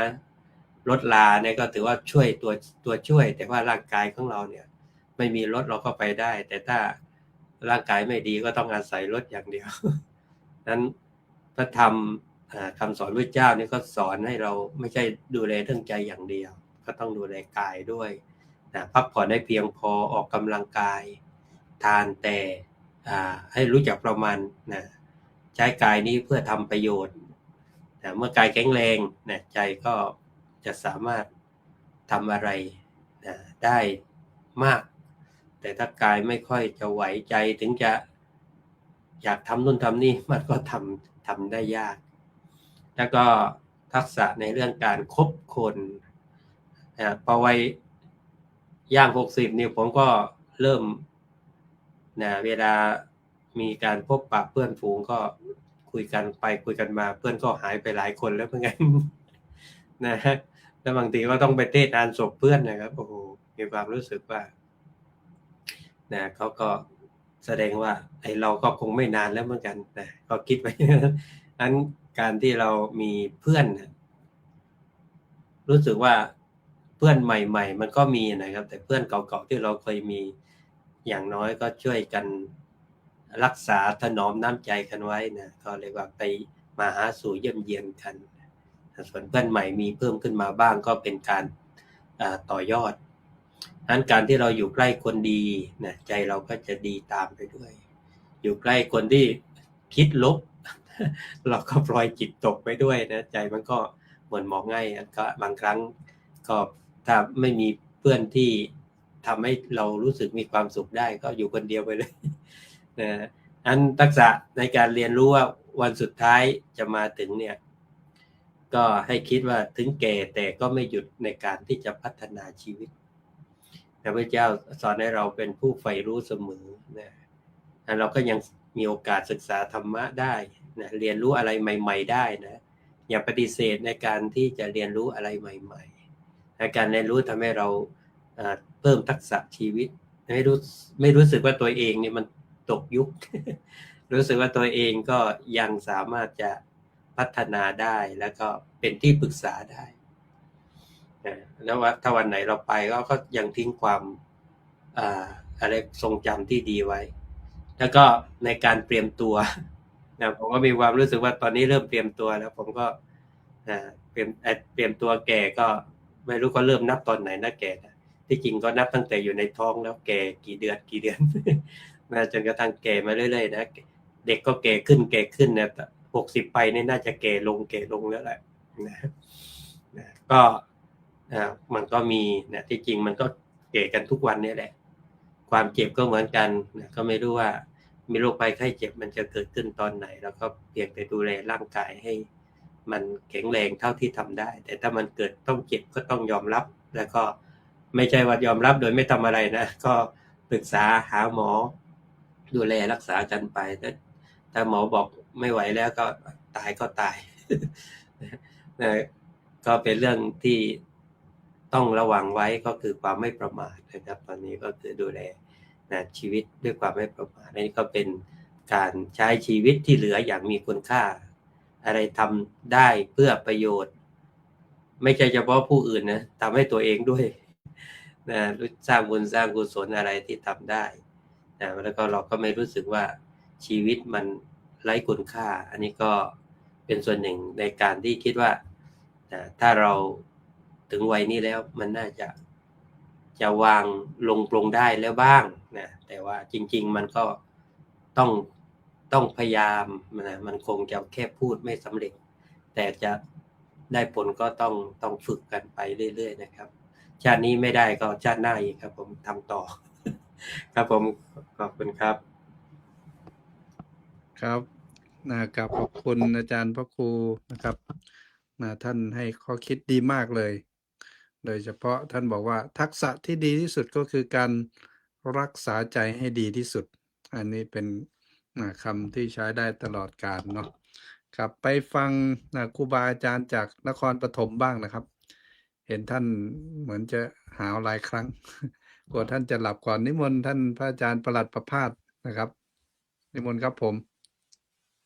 นมัตถุรัตนตยสะขอความนอบน้อมต่อพระรัตนตรัยขอถวายความเคารพพระเดชพระคุณพระวิเทศสิทธิธรรมพรประธานในที่เสวนาแห่งนี้และก็ครูบาอาจารย์ทุกรูปนะครับเจริญพรเจริญธรรมญาติโยมทุกคนทุกท่านนะวันนี้รายการเสียงธรรมจากสมัชชาสงฆ์ไทยในสหรัฐอเมริกานะก็เขานำเสนอเรื่องนะทักษะในการใช้ชีวิตอย่างไรให้มีความสุขมุมมองจากพระธรรมทูตต่างวัยนะเราต่างวัยกันนะครับต่างวัยก็มุมมองก็อาจจะต่างกันเพราะฉะนั้นทักษะนะต่างวัยแต่มีธรรมะเป็นสะพานเชื่อมนะพระธรรมทูตต่างวัยเนี่ยอาจมีวิธีคิดแตกต่างกันวัยหนุ่มมองเห็นอนาคตวัยกลางคนเนี่ยมองเห็นหน้าที่วัยสูงอายุมองเห็นความจริงของชีวิตแต่ทั้ง3วัยก็สามารถเรียนรู้ซึ่งกันและกันได้คนหนุ่มเนี่ยเรียนรู้จากผู้ใหญ่เรื่องความอดทนคนวัยกลางคนเรียนรู้จากคนหนุ่มเรื่องความกล้าและการปรับตัวคนสูงวัยก็เรียนรู้จากคนรุ่นใหม่เรื่องเทคโนโลยีและการเปลี่ยนแปลงนะบางอย่างเราต้องเรียนรู้มันไว้แต่ผม56ครับปีนี้ครับ 56นะครับก็รอด55มาได้ก็ไม่ธรรมดาครับ55นี่เกือบเอาชีวิตไม่รอดนะเพราะว่าป่วยหนักแล้วก็กินไม่ได้ฉันไม่ได้หมดแรงก็นอนจมกับความปลงก็เลยแล้วก็ปลงได้แล้วครับนะแล้วก็ทักษะ ที่ได้จริงๆก็คือจากชื่อตัวเองนี่แหละนะหนึ่ง P passion ก็มีความหลงไหลมีแรงผลักดันใจรักมีความกระตือรือร้นที่จะเรียนรู้ก็โชคดีที่ได้เรียนรู้ในหลายๆที่นะแล้วก็มี practice ก็คือได้ฝึกฝนนะตื่นตี3 ครึ่งบ้างตี4บ้างในแต่ละที่แต่ละแห่งแล้วก็ได้ปฏิบัติไม่ว่าจะเข้าเมื่อก่อนชอบเข้าป่าปริวาสนะนักล่าปริวาส10 กว่าป่าครับแล้วก็ธุดงค์อะไรก็ฝึกครับนะได้ฝึกฝนได้ปฏิบัติแล้วก็ดำเนินกิจวัตรแล้วก็มีความเป็นมืออาชีพนะ professional นะ PPP นะพระประภาสนะ PPP นะครับผมนะมีเป็นมืออาชีพถ้าเขามอบหมายงานให้นะผมจะรับผิดชอบงานนั้นเต็มที่เต็มกำลังเต็มความสามารถแล้วก็ C ก็คือ change ก็คือความเปลี่ยนแปลงครับผมนะไม่ยึดติดเปลี่ยนแปลงได้ตลอดเวลานะอะไรที่มันดีทำแล้วดีก็พร้อมที่จะเปลี่ยนแล้วก็ดีตัวดีนะครับโฉมดีอ่ะพระประหลัดประภาสโฉมดี PPPCD ครับ deliberate นะก็คือโดยจงใจโดยตั้งใจก็มีความรอบคอบมีความสุขุมใคร่ครวญแล้วก็ตรึกตรองโดยเฉพาะครั้งแรกที่ไปสอบนักธรรมตรีนะพะยะนะผมได้หัวข้อแล้วผมจำตั้งแต่วันนั้นจนถึงวันนี้ก็คือนิสสัมมะกรณังไสยโยนะแปลว่าใคร่ครวญก่อนแล้วจึงทำดีกว่าแล้วก็ไปเจอกลอนที่หลวงวิจิตรวาทการประพันธ์ไว้ว่าคิดก่อนแล้วจึงทำจงจำไว้ทำอะไรต้องคิดทั้งหน้าหลังอย่าปล่อยตัวให้ทำตามลำพังต้องมีใจเหนี่ยวรั้งเสมอไปก่อนจะทำสิ่งใดใจต้องคิดถูกหรือผิดทำสิ่งนี้ดีหรือไม่ถ้าเห็นว่าไม่ดีมีโทษภัยต้องหาทางทำใหม่ทำให้ดีเพราะฉะนั้นก็เลือกทำในสิ่งที่ดีที่สุดนะเพื่อประโยชน์ของสังคมส่วนรวมและก็เพื่อประโยชน์ของตัวเองนะทุกวันนี้ก็สุขภาพมาก่อนนะครับอย่างที่อาจารย์พระครูสุนทรบอกแล้วสุขภาพมาก่อนนะผมบอกกับตัวเองนะถ้ายังทนฝืนอยู่ก็อาจจะอายุไม่ถึง60 ปีนะน่าจะไม่เหลือลมหายใจ แต่เมื่อมาอยู่ตรงนี้แล้วก็ได้มาทำหน้าที่แบบมีความสุขนะก็อาจจะอายุ70 ปีนะครับผมเลือกเอาสุขภาพเลือกเอาอายุนี่คือทักษะในการเลือกและก็ขอบคุณนะไม่ว่าจะเป็นหลวงพ่อพุทธทาสหลวงพ่อปัญญาเอาหลวงพ่อพุทธทาสแล้วกันนะเป็นคำที่ท่านเตือนใจไว้ว่าเขามีส่วนเลวบ้างช่างหัวเขาจงเลือกเอาส่วนที่ดีเขามีอยู่เป็นประโยชน์โลกบ้างอย่างน่าดูส่วนที่ชั่วอย่าไปรู้ของเขาเลยจะหาคนมีดีโดยส่วนเดียวอย่ามัวเที่ยวค้นหาสหายเอ๋ยเหมือนเที่ยวหาหนวดเต่าตายเปล่าเลยฝึกให้เคยมองแต่ดีมีคุณจริงเพราะฉะนั้นผมมองโลกในแง่ดีครับผมครับทักษะชีวิตของอาจารย์ประภาสนะก็คือมองโลกในแง่ดี แล้วก็ที่สำคัญต้องบอกว่าสุขภาพต้องดีด้วยเนาะถือว่าเป็นหลักฐานที่สำคัญนะไปฟังท่านพระอาจารย์มหาภูมิธรรมก่อนนะครับ เพราะว่าต้องให้โอกาสท่านเข้ามาก่อนเพื่อนเลยนะวันนี้ ต่อจากพระอาจารย์ประหลัดประภาสนะครับส่งเสียงจากนครราชสีมาขอนิมนต์ครับไม่รู้เสียงชัดเจนหรือเปล่าครับนิมนต์ครับผมถวายความเคารพพระเดชพระคุณ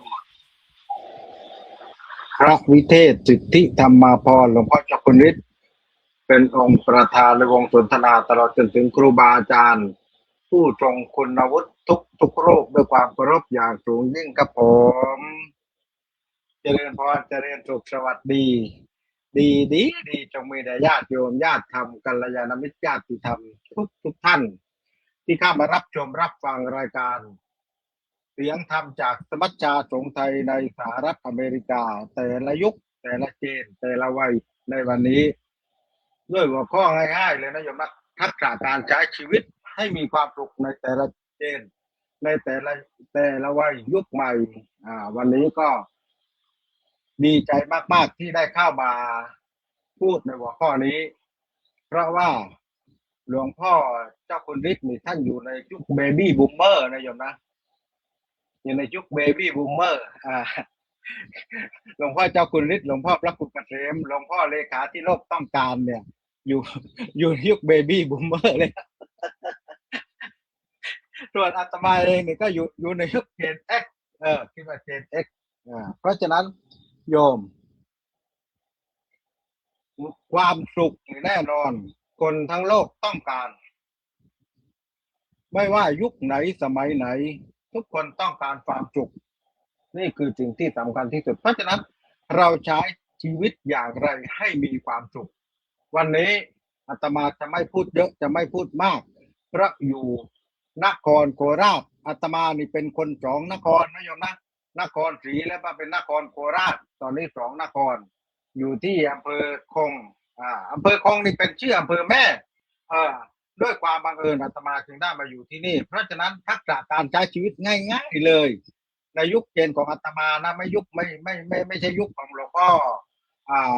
แต่ละรูปนะเพราะฉะนั้น5ข้อนี้อาตมาคิดว่าใช้ได้ทั้งหมดและก็รวมถึงโยมด้วยถ้าอยากมีความสุขต้องใช้ชีวิตแบบ5 รอโยม5 รอเรือ 1. รู้จักตนเข้าใจความต้องการของตัวเองเราต้องรู้จักตนว่ายุคนี้ขณะนี้เวลานี้เราต้องการอะไรและก็โลกหมุนเวียนเปลี่ยนไปขนาดไหนเนี่ยเพราะฉะนั้นต้องรู้จักตนก่อนนั่นคือสิ่ง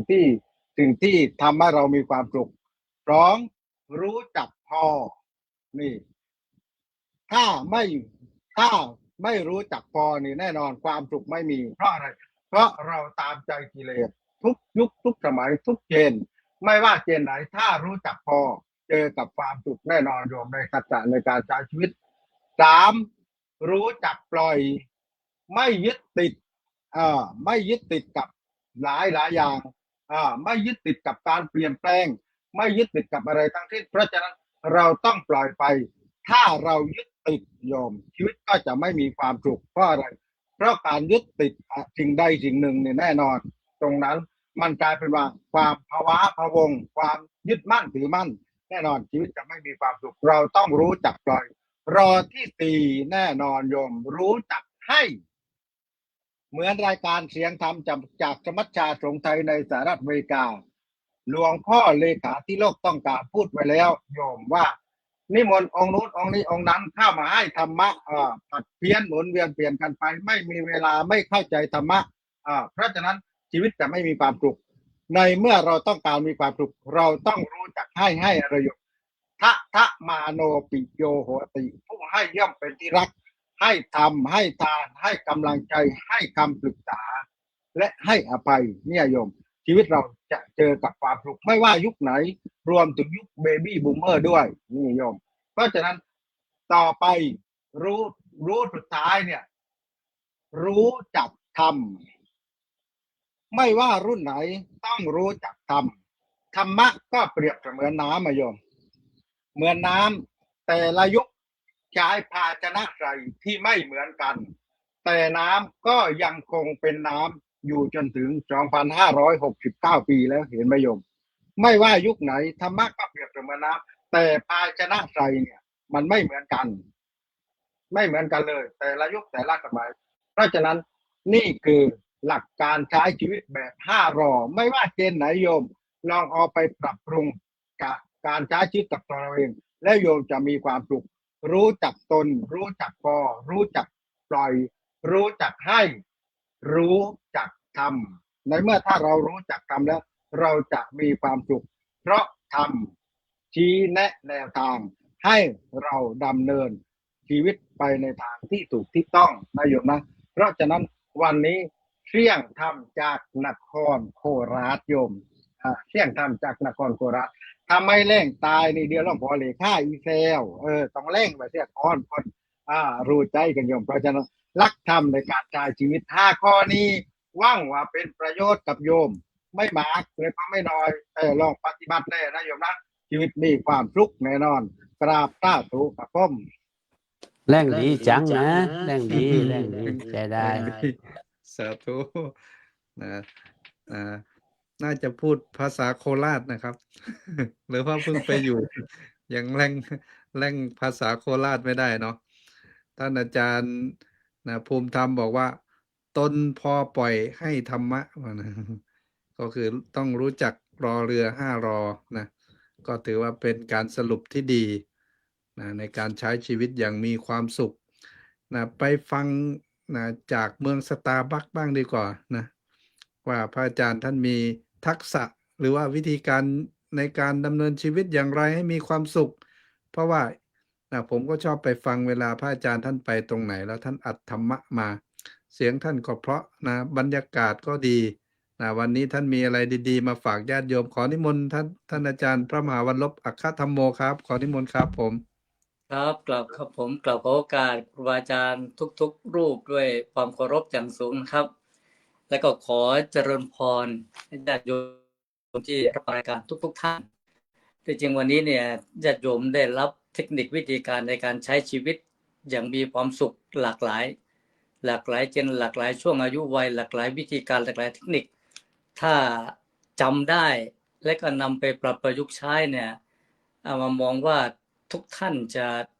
จางคลายจากความทุกข์ไปได้เยอะอย่างน้อยก็มีหลักการในการที่จะเดินทางแต่วัดอาจารย์มหาปิยะน้ำท่วม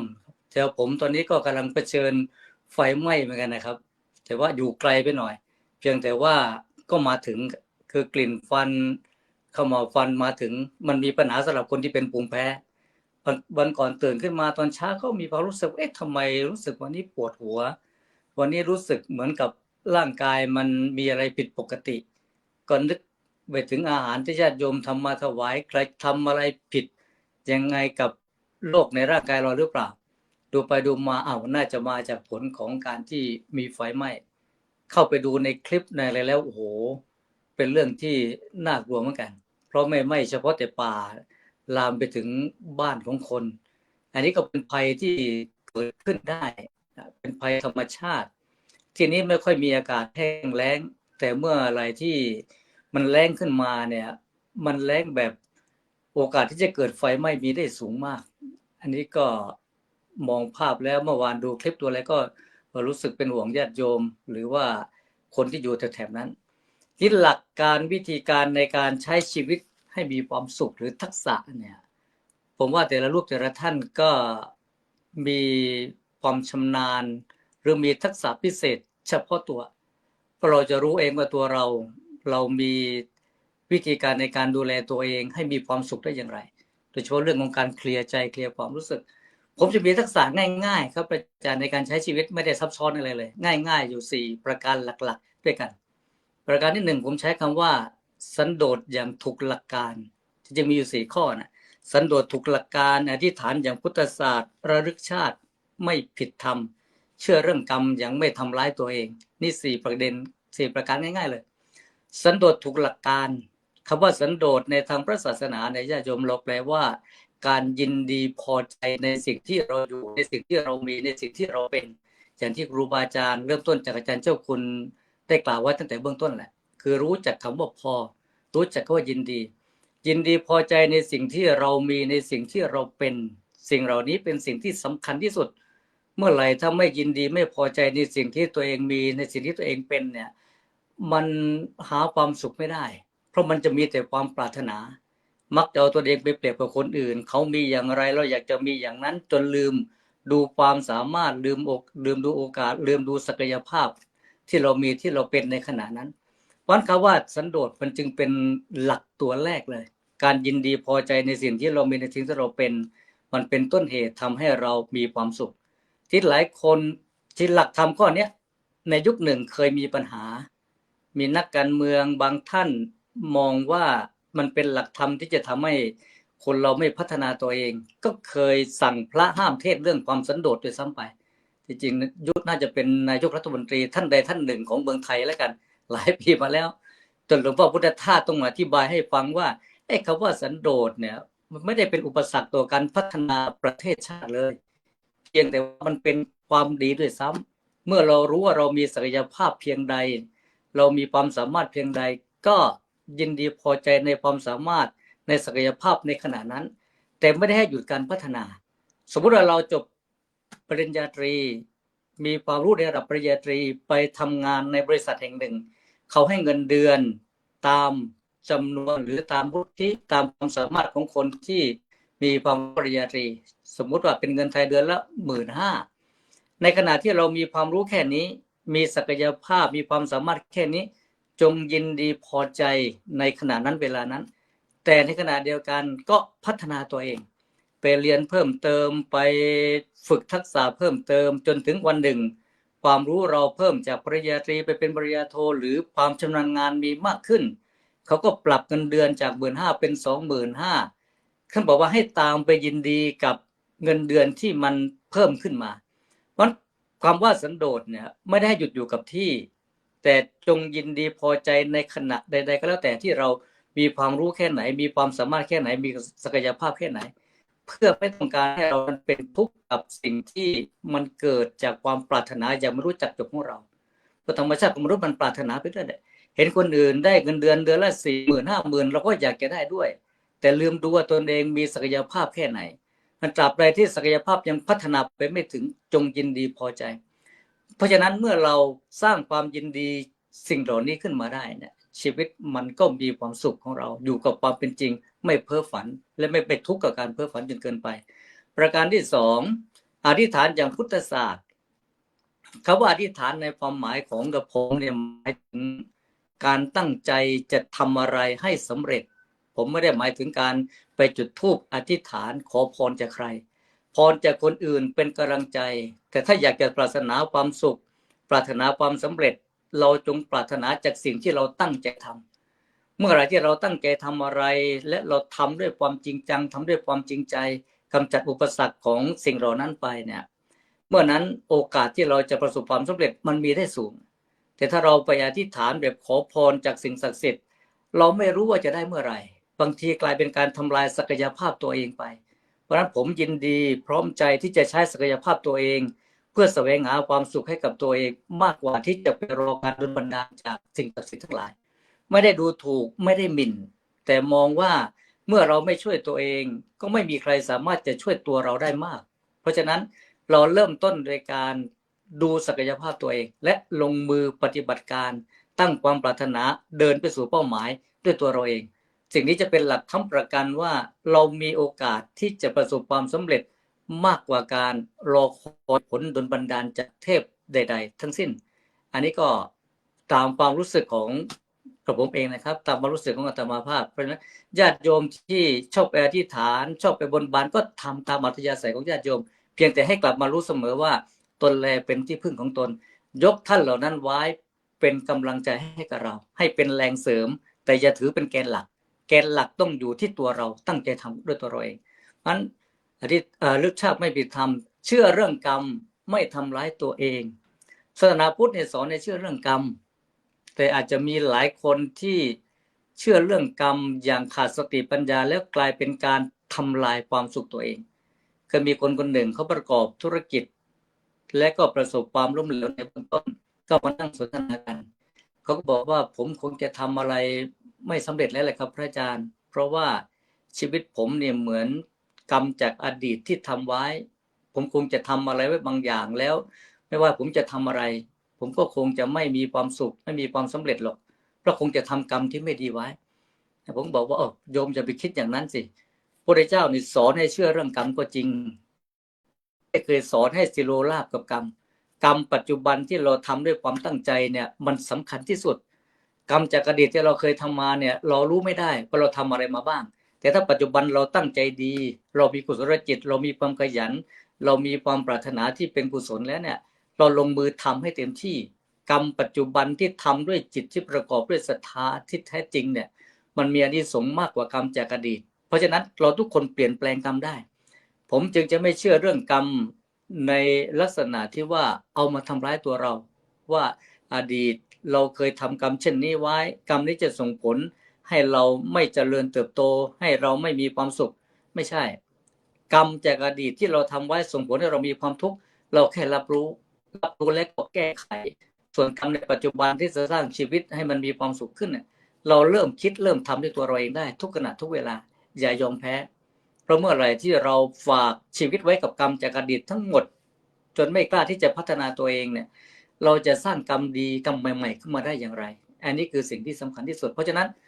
ผมจะไม่เชื่อเรื่องกรรมประเภทที่เอามาทำลายชีวิตของผมเองแต่ผมเชื่อเสมอว่าเมื่อทุกคนทำความดีเราทำกรรมดีเราได้รับผลแห่งกรรมดีเราจึงต้องเริ่มต้นทำกรรมดีในปัจจุบันให้มากกรรมจากอดีตที่ผ่านมาแล้วให้อภัยตัวเองไปถ้าทำอะไรไปหรือว่าใครทำกับเรามาก็ให้อภัยกับเขาไปสิ่งเหล่านี้จะทำให้เรามีความสุขในชีวิตได้ไม่จมปลักอยู่กับความรู้สึกผิดน้ำตาหยดใหม่มันจะได้ไม่ไหลกับเรื่องราวเก่าๆไม่อย่างนั้นแล้วเราจะไปจมปลักกับอดีตที่ผ่านมาจนให้อภัยตัวเองไม่ได้เนี่ยมันจะทำให้เราไม่สามารถจะมีความสุขได้เลยส่วนประการสุดท้ายเรียกว่าไม่ระลึกชาติไม่ผิดธรรมในปัจจุบันคนหลายคนเนี่ยเขาชอบเรื่องการระลึกชาติเวลาใครที่มีความรู้มีความสามารถในการระลึกชาติได้จะเป็นที่สนใจมากที่จริงคนประเภทนี้ก็มี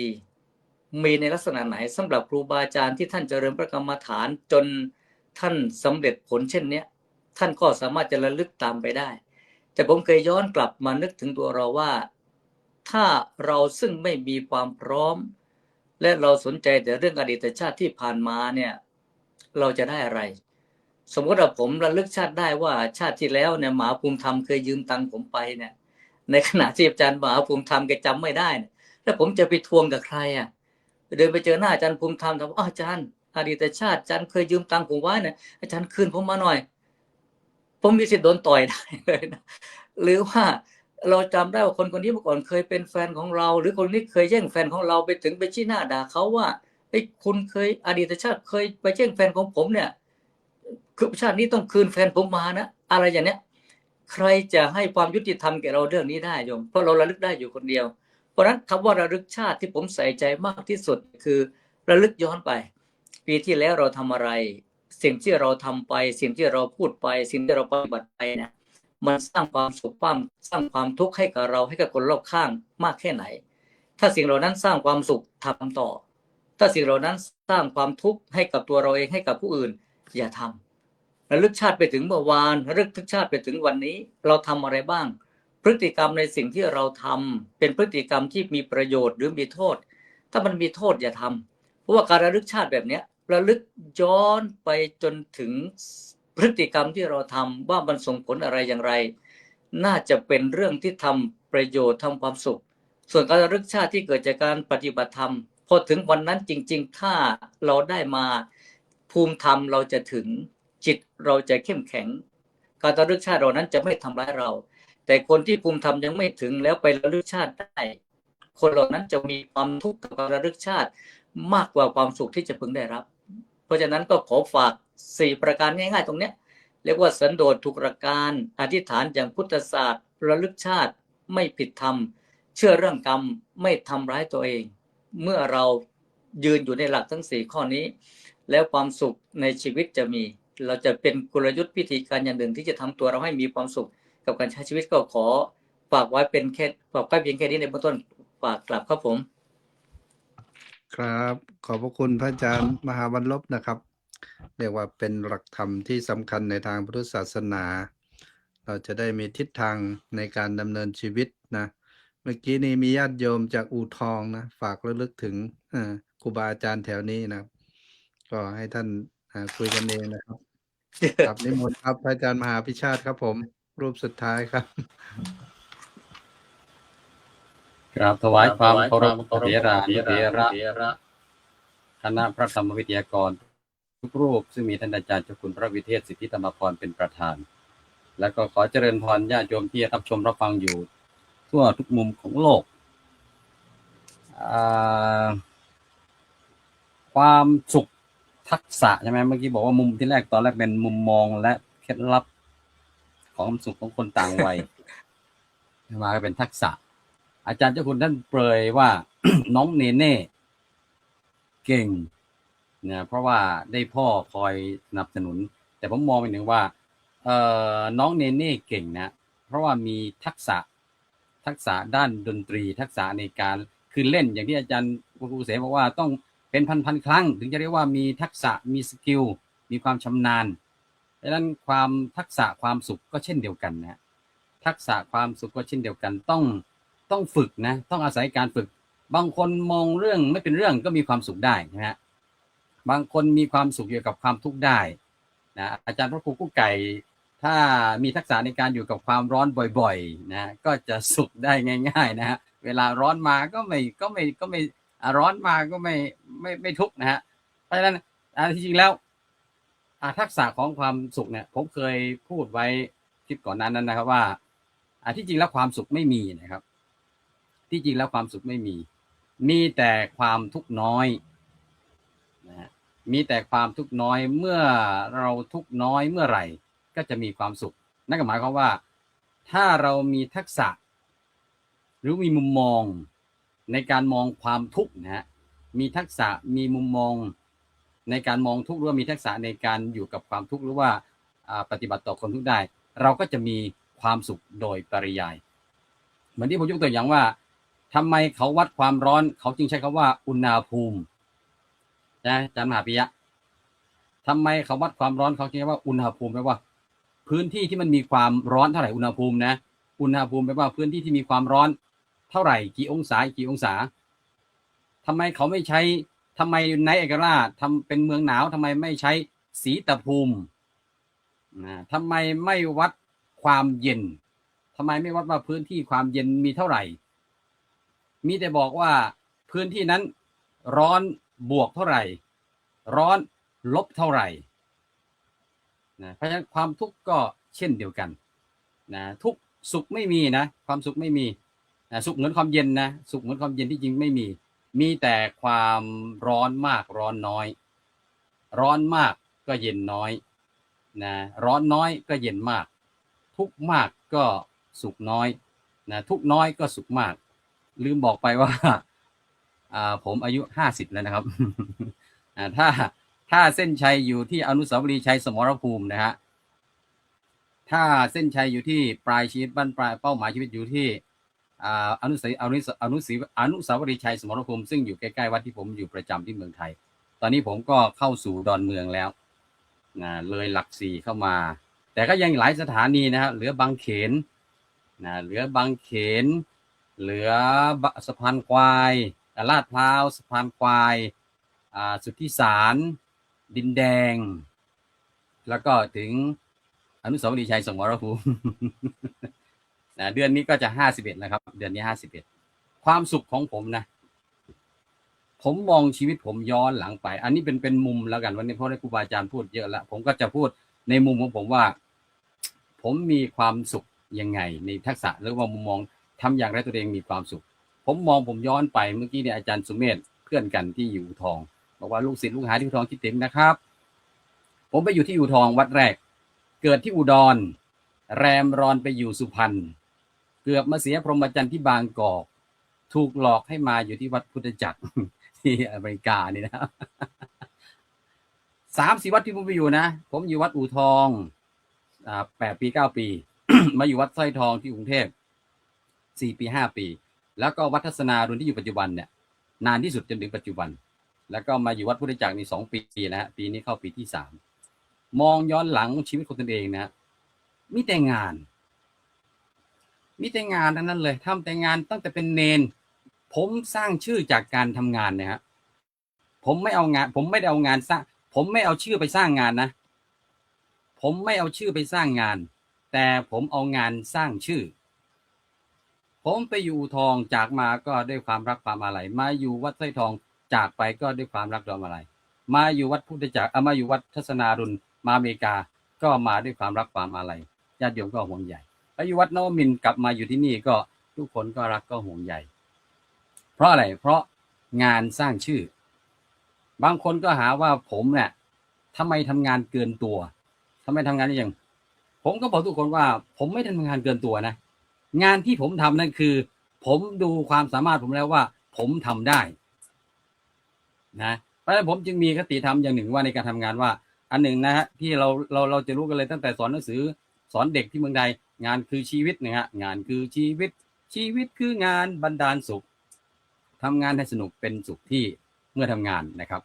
เพราะฉะนั้นผมก็เลยคิดว่าทำยังไงเมื่อเราเป็นคนชอบทำงานทำยังไงจะให้เราทำงานอย่างมีความสุขนะสมัยนั้น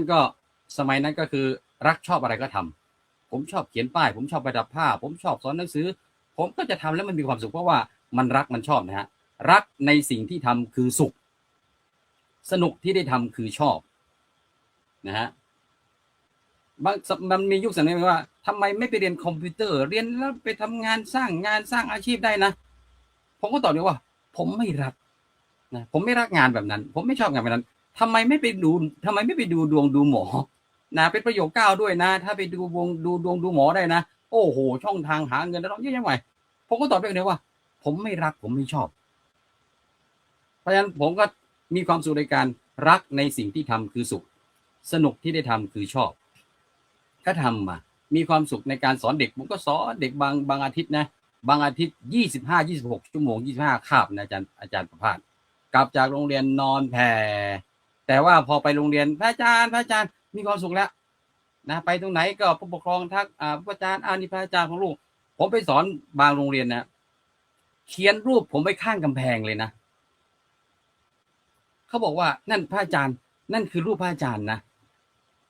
ผมก็มีความสุขจากการได้ทำงานจนมาโตขึ้นพอทำงานก็เริ่มมาเป็นผู้บริหารนะครับวัย50เนี่ยไม่วันวัยตั้งแต่จบนะจบปกติเด็กก็จะจบการศึกษาปริญญาก็20 กว่านะครับก็เริ่มทำงานผมก็ไม่รู้ว่าเป็นทำงานแต่เมื่อไหร่ตั้งแต่เป็นเนนก็เริ่มพอสอบประโยค3ได้ก็เริ่มสอนหนังสือแล้วทุกวันนี้50เริ่มมาเป็นผู้บริหารเป็นผู้ช่วยเจ้าวาดตั้งแต่ปี2555แต่ว่าทำงานมาก่อนหน้านั้นแล้วก็เริ่มมาเป็นผู้บริหารพอมาเป็นผู้บริหารมีความทุกข์แบบผู้บริหารนะมีความทุกข์แบบผู้บริหารก็ทำยังไงเราจะไม่ต้องทุกข์กับการเป็นผู้บริหารแล้วเราทุกข์เพราะอะไรเป็นผู้บริหารนี่ทุกข์เพราะอะไรฮะผมก็ถามตัวเองว่าทำไมผมทุกข์เพราะอะไรทุกข์เพราะผมคาดหวังนะครับทุกข์เพราะความคาดหวังนะก่อนหน้านี้ที่ผมบอกว่าผมทำนู่นทำนี่เพราะแต่ผมมีความสุขทุกคนจะมองว่าผมทำงานหนักมีความทุกข์หรือเปล่าแบกอะไรหรือเปล่าผมบอกว่าผมเคยสอนตัวเองว่าอย่าให้ความอยากมีมากกว่าความสามารถที่มีนะครับอย่าให้ความอยากมีมากกว่าความสามารถที่มีเพราะฉะนั้นที่ผมทำงานทุกวันนี้คือผมทำงานตามความสามารถที่ผมมีผมก็เลยมีความสุขไม่ทุกข์นะผมไม่ทุกข์กับการทำงานก็เลยมีความสุขละเพราะฉะนั้นพอมาเป็นผู้บริหารปุ๊บมาเป็นครูใหญ่เป็นครูใหญ่อยู่เมืองไทยก็เป็นสพอดูแลสพอพุทธศาสนาอาทิตย์มาวัดนวมินทร์ก็เป็นครูใหญ่อยู่สมัยหนึ่งมาพุทธจักรก็มาเป็นครูใหญ่จะเข้าสมัยที่2แล้วที่ความตัวเองมีความทุกข์อย่างนี้ก็คือทุกข์จากการคาดหวังนะคาดหวังการสร้างงานของตัวเองว่าจะต้องทำงานให้ออกมาดีอย่างนั้นอย่างนี้ทุกคนจะต้อง follow ตามทุกคนจะต้องเห็นด้วยกับสิ่งที่เราเสนอไปเพราะมันเป็นสิ่งที่ดีเป็นสิ่งที่เป็นประโยชน์นะฮะแต่พอเสนอไปคนนั้นก็ไม่เอาคนนี้ก็เห็นต่างคนนี้ก็เนี่ยพอคาดหวังเริ่มทุกข์ละคราวนี้เริ่มทุกข์กับเป้าหมายของตัวเองการทำงานคาดหวังกับคนทำงานร่วมนะคิดว่าคนมาทำงานร่วมกันเช่นครูใหญ่ก็มีครูน้อยนะคาดหวังกับครูน้อยครูน้อยหรือเพื่อนร่วมงานเราเนี่ยลูกน้องเราผู้ช่วยเจ้าลูกวัด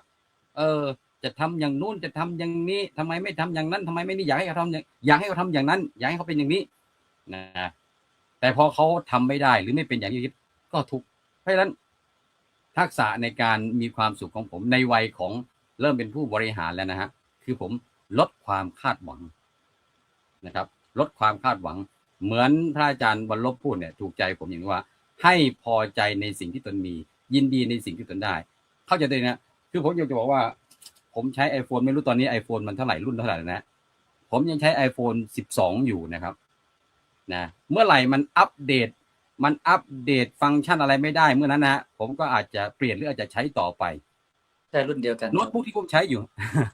โน้ตบุ๊กที่ผมใช้อยู่นะครับโยมซื้อถวายปี2554ผมก็ยังใช้อยู่ทุกวันนี้นะครับเพราะอะไรงานผมแค่นี้นะ ผมใช้ศักยภาพมันได้ประมาณเท่านี้หนางามแค่นี้ผมยินดีพอใจแล้ว ไม่ไปเปรียบใครจะไป17 18ผมเฉยๆนะใครจะอะไรกว่าผมก็เฉยๆผมคิดว่าผมอ่ะไม่หลงกระแสไปตามผมเอาแค่ว่าผมยินดีพอใจผมใช้ได้แค่ไหนสำหรับผมเหมาะกับผมนะเอาเหมาะกับผมพอดีกับผมพอใจแล้วผมก็มีความสุขนะครับเอารอบแรกก็ไว้ประมาณเท่านี้ก่อนครับผม อ๋อ ครับขอบคุณครับ ท่านบอกว่าพอใจแค่นี้ ครับนะสรุปแล้วก็คือ จะมาบอกว่าทำไมอาจารย์ชาติไม่แสงไม่สว่างที่ยังมืดอยู่เนี่ยผมพอใจแค่นี้ครับ ครับแต่เรื่องนี้เป็นเรื่องที่สำคัญนะท่านบอกว่าถ้าพอใจก็มีความสุขนะครับ ในรอบแรกก็ผ่านไปรอบสุดท้ายครับ ตอนนี้ก็เวลาเข้ามา1 ชั่วโมง 35 นาทีก็อยากจะขอครูบาอาจารย์รูปละ2 นาทีนะครับ ในการสรุปให้ข้อคิดกับญาติโยม เกี่ยวกับเรื่องทักษะในการใช้ชีวิตให้มีความสุขนะตามมุมมองของแต่ละรูปขอนิมนต์จากพระเดชพระคุณก่อนครับ ขอนิมนต์ครับไล่ไปเรื่อยๆเลยนะครับ ครับก็ผมเนี่ยมันชีวิตมันเริ่มต้นจากการขยันครับมีเรื่องเดียวที่ได้รับการสืบทอดมาจากโยมพ่อโยมแม่ คือเรื่องความขยันอยู่ที่ไหนก็ทำเรื่อยทำไม่หยุดหลวงพ่อปัญญาก็ทำเรื่อยอย่าไปคิดอะไรมากและทีนี้ผมมาสร้างวัดธรรมยตารามเป็นมันไม่ใช่เรื่องง่ายๆในการก่อสร้างจากต้นทุนที่น้อยมากคือ1 คนก็ไม่รู้จักเราแล้วก็ไม่รู้จักเราก็ไม่รู้ว่าเป็นอย่างไรแต่ว่าผมก็ทำด้วยความอดทนแล้วก็ด้วยความขยันหมั่นเพียรบางวันโยมก็อาจารย์ในการก่อสร้างนี้ทำไมยังยิ้มแย้มแจ่มใสอยู่เวลาเขาก่อสร้างส่วนมากเขาจะทุกข์เขาจะทุกข์กันมากเวลาก่อสร้างไม่ว่าสร้างอะไรก็ตามแต่ว่าผมก็ยิ้มแย้มแจ่มใสโยมก็ถามผมบอกว่าแล้วมานั่งร้องไห้จะได้อะไรถ้าร้องไห้แล้วไม่ยากเลยร้องไห้ไม่ยากแต่ว่าในที่สุดมันก็สำเร็จได้มันก็สำเร็จได้เพราะฉะนั้นเราต้องใช้กันคือความอดทนอย่ากังวลอะไรมากทำตามหน้าที่ทำให้ดีที่สุดที่เรามีครับมาคิดว่าแค่นี้เราก็มีความสุขได้เลยครับ ครับนิมนต์หลวงพ่อพระครูเกษมต่อเลยครับ อ๋อเสียงคือสะท้อนนักพี่น้อง ครับ นี่น่าฟังเลยเอาญาติโยมฝากไว้ผู้ใดอยากได้พระมื้อนี้มีพระ4 องค์สิมาแจกผู้ใดพกติดตัวรับรองขลัง พระที่ดีก็ฝากให้ญาติโยมพกติดตัวเด้อพระ4 องค์เด้อพระที่เราควรพกคือพยายามอันนี้อาตมาใส่ประจำพยายามสร้างคุณงามความดีทุกอย่างพระที่เราควรห้ามคือพยาบาทบ่มีใดยิ่งดีพระองค์ที่3พระที่เราไม่ควรปรามาสคือพระรัตนตรัยอย่ายกเข่งโยมอย่ายกเข่งต้องแยกแยะพระที่4พระที่เราควรมีอยู่ในใจคือพระคุณคนครับเจริญพร ต้องเอาไปใส่กรอบห้อยคอหรือเปล่าครับนี่ พระ4 องค์นี่นะครับนิมนต์อาจารย์พระครูรัตนปัญญาวิเทศต่อเลยครับ ก็ช่วงสุดท้ายก็ขอฝากไว้ให้ อ่ามีสิ่งที่จะทำให้ชีวิตของเรามีความสุขนะก็คือรักษาสุขภาพของตนเองให้ดีแล้วก็มีความรักตัวเอง แล้วก็รักผู้อื่นให้เป็นสุดท้ายก็คือทุกอย่างที่เราทำถือว่าเป็นความสำเร็จของชีวิตพอใจในสิ่งที่ตนเองทำพอใจในสิ่งที่ตนเองมีแล้วสิ่งดีๆก็จะเกิดขึ้นอย่างแน่นอนครับผม ครับ ขอบคุณครับ ให้พอใจนะครับ อาจารย์ประภาสครับนิมนต์ครับผม ครับผมขอโอกาสอีกรอบหนึ่งนะครับ ความสุขไม่ได้อยู่ที่วัยแต่อยู่ที่ใจไม่ว่าเราจะอายุเท่าไหร่นะทุกวัยมีความสุขได้วัยหนุ่มมีความสุขด้วยการรู้จักใช้พลังวัยกลางคนมีความสุขด้วยการรู้จักจัดสมดุลวัยสูงอายุมีความสุขด้วยการรู้จักวางและยอมรับสุดท้ายแล้วคนเราจะมีความสุขหรือไม่ได้ขึ้นอยู่กับว่าโลกให้เราเท่าไหร่แต่อยู่ที่ว่าใจของเรารู้จักรับรู้จักพอรู้จักให้และรู้จักวางมากเพียงใดก็พระธรรมทูตต่างวัยเนี่ยเป็นทั้งผู้เรียนรู้และเป็นผู้แบ่งปันคนรุ่นใหม่แบ่งปันพลังคนวัยกลางคนแบ่งปันประสบการณ์คนวัยสูงวัยเนี่ยแบ่งปันปัญญาเมื่อทุกวัยมีธรรมะเป็นพื้นฐานความต่างของวัยจะไม่กลายเป็นกำแพงแต่จะกลายเป็นสะพานแห่งความเข้าใจและเมื่อเราสามารถอยู่กับตนเองได้อย่างมีสติอยู่กับผู้อื่นได้ด้วยเมตตาและอยู่กับความเปลี่ยนแปลงได้ด้วยปัญญานั่นแหละคือทักษะการใช้ชีวิตอย่างมีความสุขเพราะความสุขที่แท้จริงนะไม่ใช่การทำให้โลกเป็นอย่างใจเราแต่คือการฝึกใจของเราให้สามารถอยู่กับโลกได้อย่างเข้าใจโลกจะเปลี่ยนแปลงไปกี่ครั้งก็ได้วัยของเราจะเปลี่ยนแปลงไปกี่ครั้งก็ได้แต่ถ้าใจมีธรรมะเรายังจะมีความสุขได้ในทุกช่วงวัยครับผมครับขอบคุณครับนิมนต์หลวงพ่อพระครูสุนทรต่อนะครับครับในวัย58 ปีนะครับผมก็พยายามยิ้มไม่เยอะครับผมยิ้มจะช่วยลบรอยย่นที่มันกำลังจะตามมาเรื่อยๆนะยิ้มแย้มแจ่มใสนะเราจะยิ้มแย้มและแจ่มใสเราจะให้อภัยแก่ทุกผู้เราจะทำดีแม้ศัตรูเราจะอยู่ด้วยเมตตาเราจะรักทุกคนเราจะไม่ดิ้นรนด้วยตัณหาเราจะทำพูดคิดด้วยเมตตาและเราจะสร้างปัญญาให้กล้าโกงแล้วก็พัฒนาตนด้วยการไม่หยุดนิ่งอยู่ที่มองโลกในให้ใช้ชีวิตอย่างพอเพียงครับผมครับหลวงพ่อท่านให้แขวนหลวงพ่อยิ้มนะครับอาจารย์วรรณลบนิมนต์ครับครับผมก็สรุปง่ายๆผมถือเป็นฐานคิดเป็นฐานปฏิบัติมาเนิ่นนานแล้วก็คือเป็นวัฒนธรรมของหลวงพ่อพุทธทาสที่ให้ตั้งความรู้สึกให้พิจารณาอยู่เสมอว่าไม่มีเราไม่มีของเรามาตั้งแต่ต้นเพราะฉะนั้นได้อะไรมาจะเสียอะไรไปเมื่อเรามีหลักใจเหล่านี้อยู่มันจะทำให้เราไม่มีความทุกข์กับสิ่งที่ได้มาและก็สิ่งที่เสียไป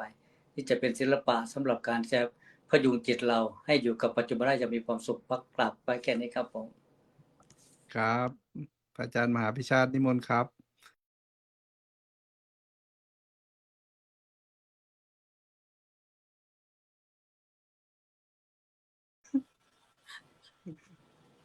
นะครับทักษะการมีความสุขในชีวิตรอบที่ 2นะครับสุขมันก็เกิดจากมันมีสุขกายสุขใจนะฮะสุขกายสุขใจสุขกายนี่ผมเห็นอาจารย์พระครูไก่นะครับเป็นตัวอย่างพอเราอายุเริ่มมากขึ้นนะเราจะเริ่มผมว่าตั้งแต่40ขึ้นมานะหรือว่า50พอย่าง40-50ผมว่าหลายๆคนจะเริ่มมองเห็นความสำคัญของความมีสุขภาพดี เริ่มมองเห็นวางแผนแล้วว่าถ้าแก่ตัวไปสุขภาพไม่ดีจะอยู่อย่างไรจะเป็นภาระใครหรือเปล่าโดยเฉพาะพระสงฆ์ที่ไม่มีครอบครัวนะไม่มีคู่ชีวิตไม่มีลูกหลานไม่คอยดูแลฝากผีฝากไข้ต้องมีการวางแผนนะครับวางแผนโดยการดูแลสุขภาพตนเองมีหลักประกันสุขภาพชีวิตเจ็บไข้ได้ป่วยมาไม่เป็นภาระใครอันนี้วางแผนนะฮะนอกจากนั้นก็ความสุขในด้านจิตใจซึ่งอันนี้ต้องอาศัยการฝึกฝนนะครับต้องอาศัยการฝึกฝนเพราะฉะนั้นก็ทักษะในการดำเนินชีวิตตัวเองอย่างไรให้มีความสุขผมก็ฝากไว้ในฐานะคนที่วัย50แล้วคือให้เริ่มวางแผนชีวิตได้แล้วครับครับขอบคุณครับอาจารย์ภูมิธรรมต่อเลยครับ 14 สิงหาคม 2519 กำลังจะ 50 ในไม่กี่วันนี้ครับผม 18ครับอ๋อ สวัสดีพี่ชายเนี่ยพี่ร่วงนะผม18 สิงหานะครับครับผม14 สิงหาที่จะถึงนี้เพราะฉะนั้นหลักธรรมะครูบาอาจารย์พูดไปหมดแล้วถ้าโยมอยากมีความสุขโขปุญญัสสะอิจโยการสั่งสมบุญนำมาซึ่งความสุขจากสาธุครับแหมสั้นดีนะครับ แต่ว่าได้ใจความขอบคุณครับท่านอาจารย์พระครูวินัยธรครับนิมนต์ครับผมปิดท้ายครับผมทำไมผมอยู่สุดท้ายอายุน้อยสุดแล้ว ผมชอบอยู่2 คำนะครับอันที่ 1เรียบง่ายครับให้ชีวิตที่มันเรียบแล้วมันง่ายแล้วจะมีความสุขนะบางอย่างถ้าทำอะไรที่มันยุ่งยากมันจะวุ่นวายน่าจะทำตัวเองเดือดร้อนทำผู้อื่นเดือดร้อนด้วยคำที่ 2ผมชอบมากๆเลยอยู่เย็นเป็นประโยชน์ครับทำยังไงให้เราอยู่ให้เย็นแล้วก็เป็นประโยชน์ต่อตนเองและเป็นต่อประโยชน์ต่อผู้อื่นได้ผมว่าเป็นสิ่งที่สำคัญที่เราจะได้ไม่เกิดการอยู่กับที่แล้วก็เกิดการพัฒนาต่อไปชอบ2 คำนี้ครับขอบพระคุณครับผมครับขอบคุณครูบาอาจารย์เพื่อนพระธรรมทูตทุกรูปนะครับขอนิมนต์พระเดชพระคุณได้สรุปนิดนึงครับผม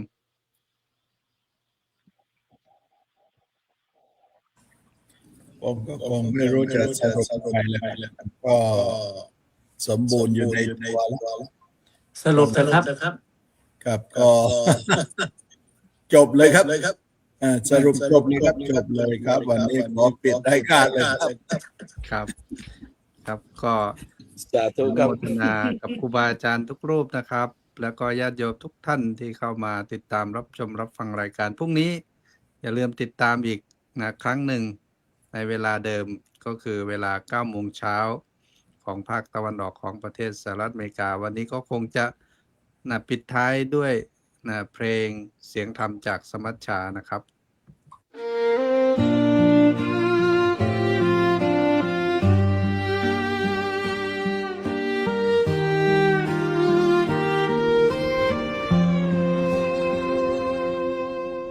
รายการเสียงธรรมจากสมัชชา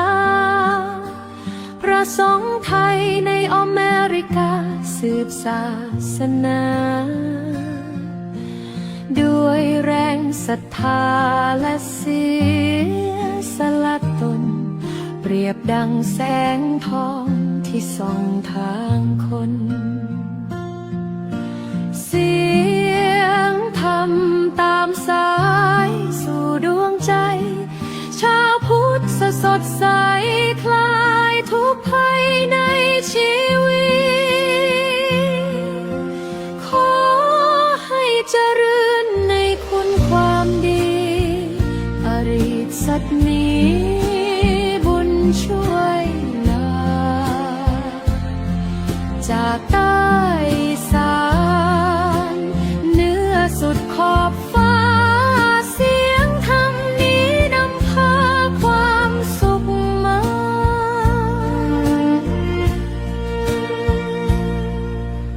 ดังลมพัดพากลิ่นหอมจากบุพภาส่งธรรมส่องแสงดังจันทร์นภาใจคนรับรู้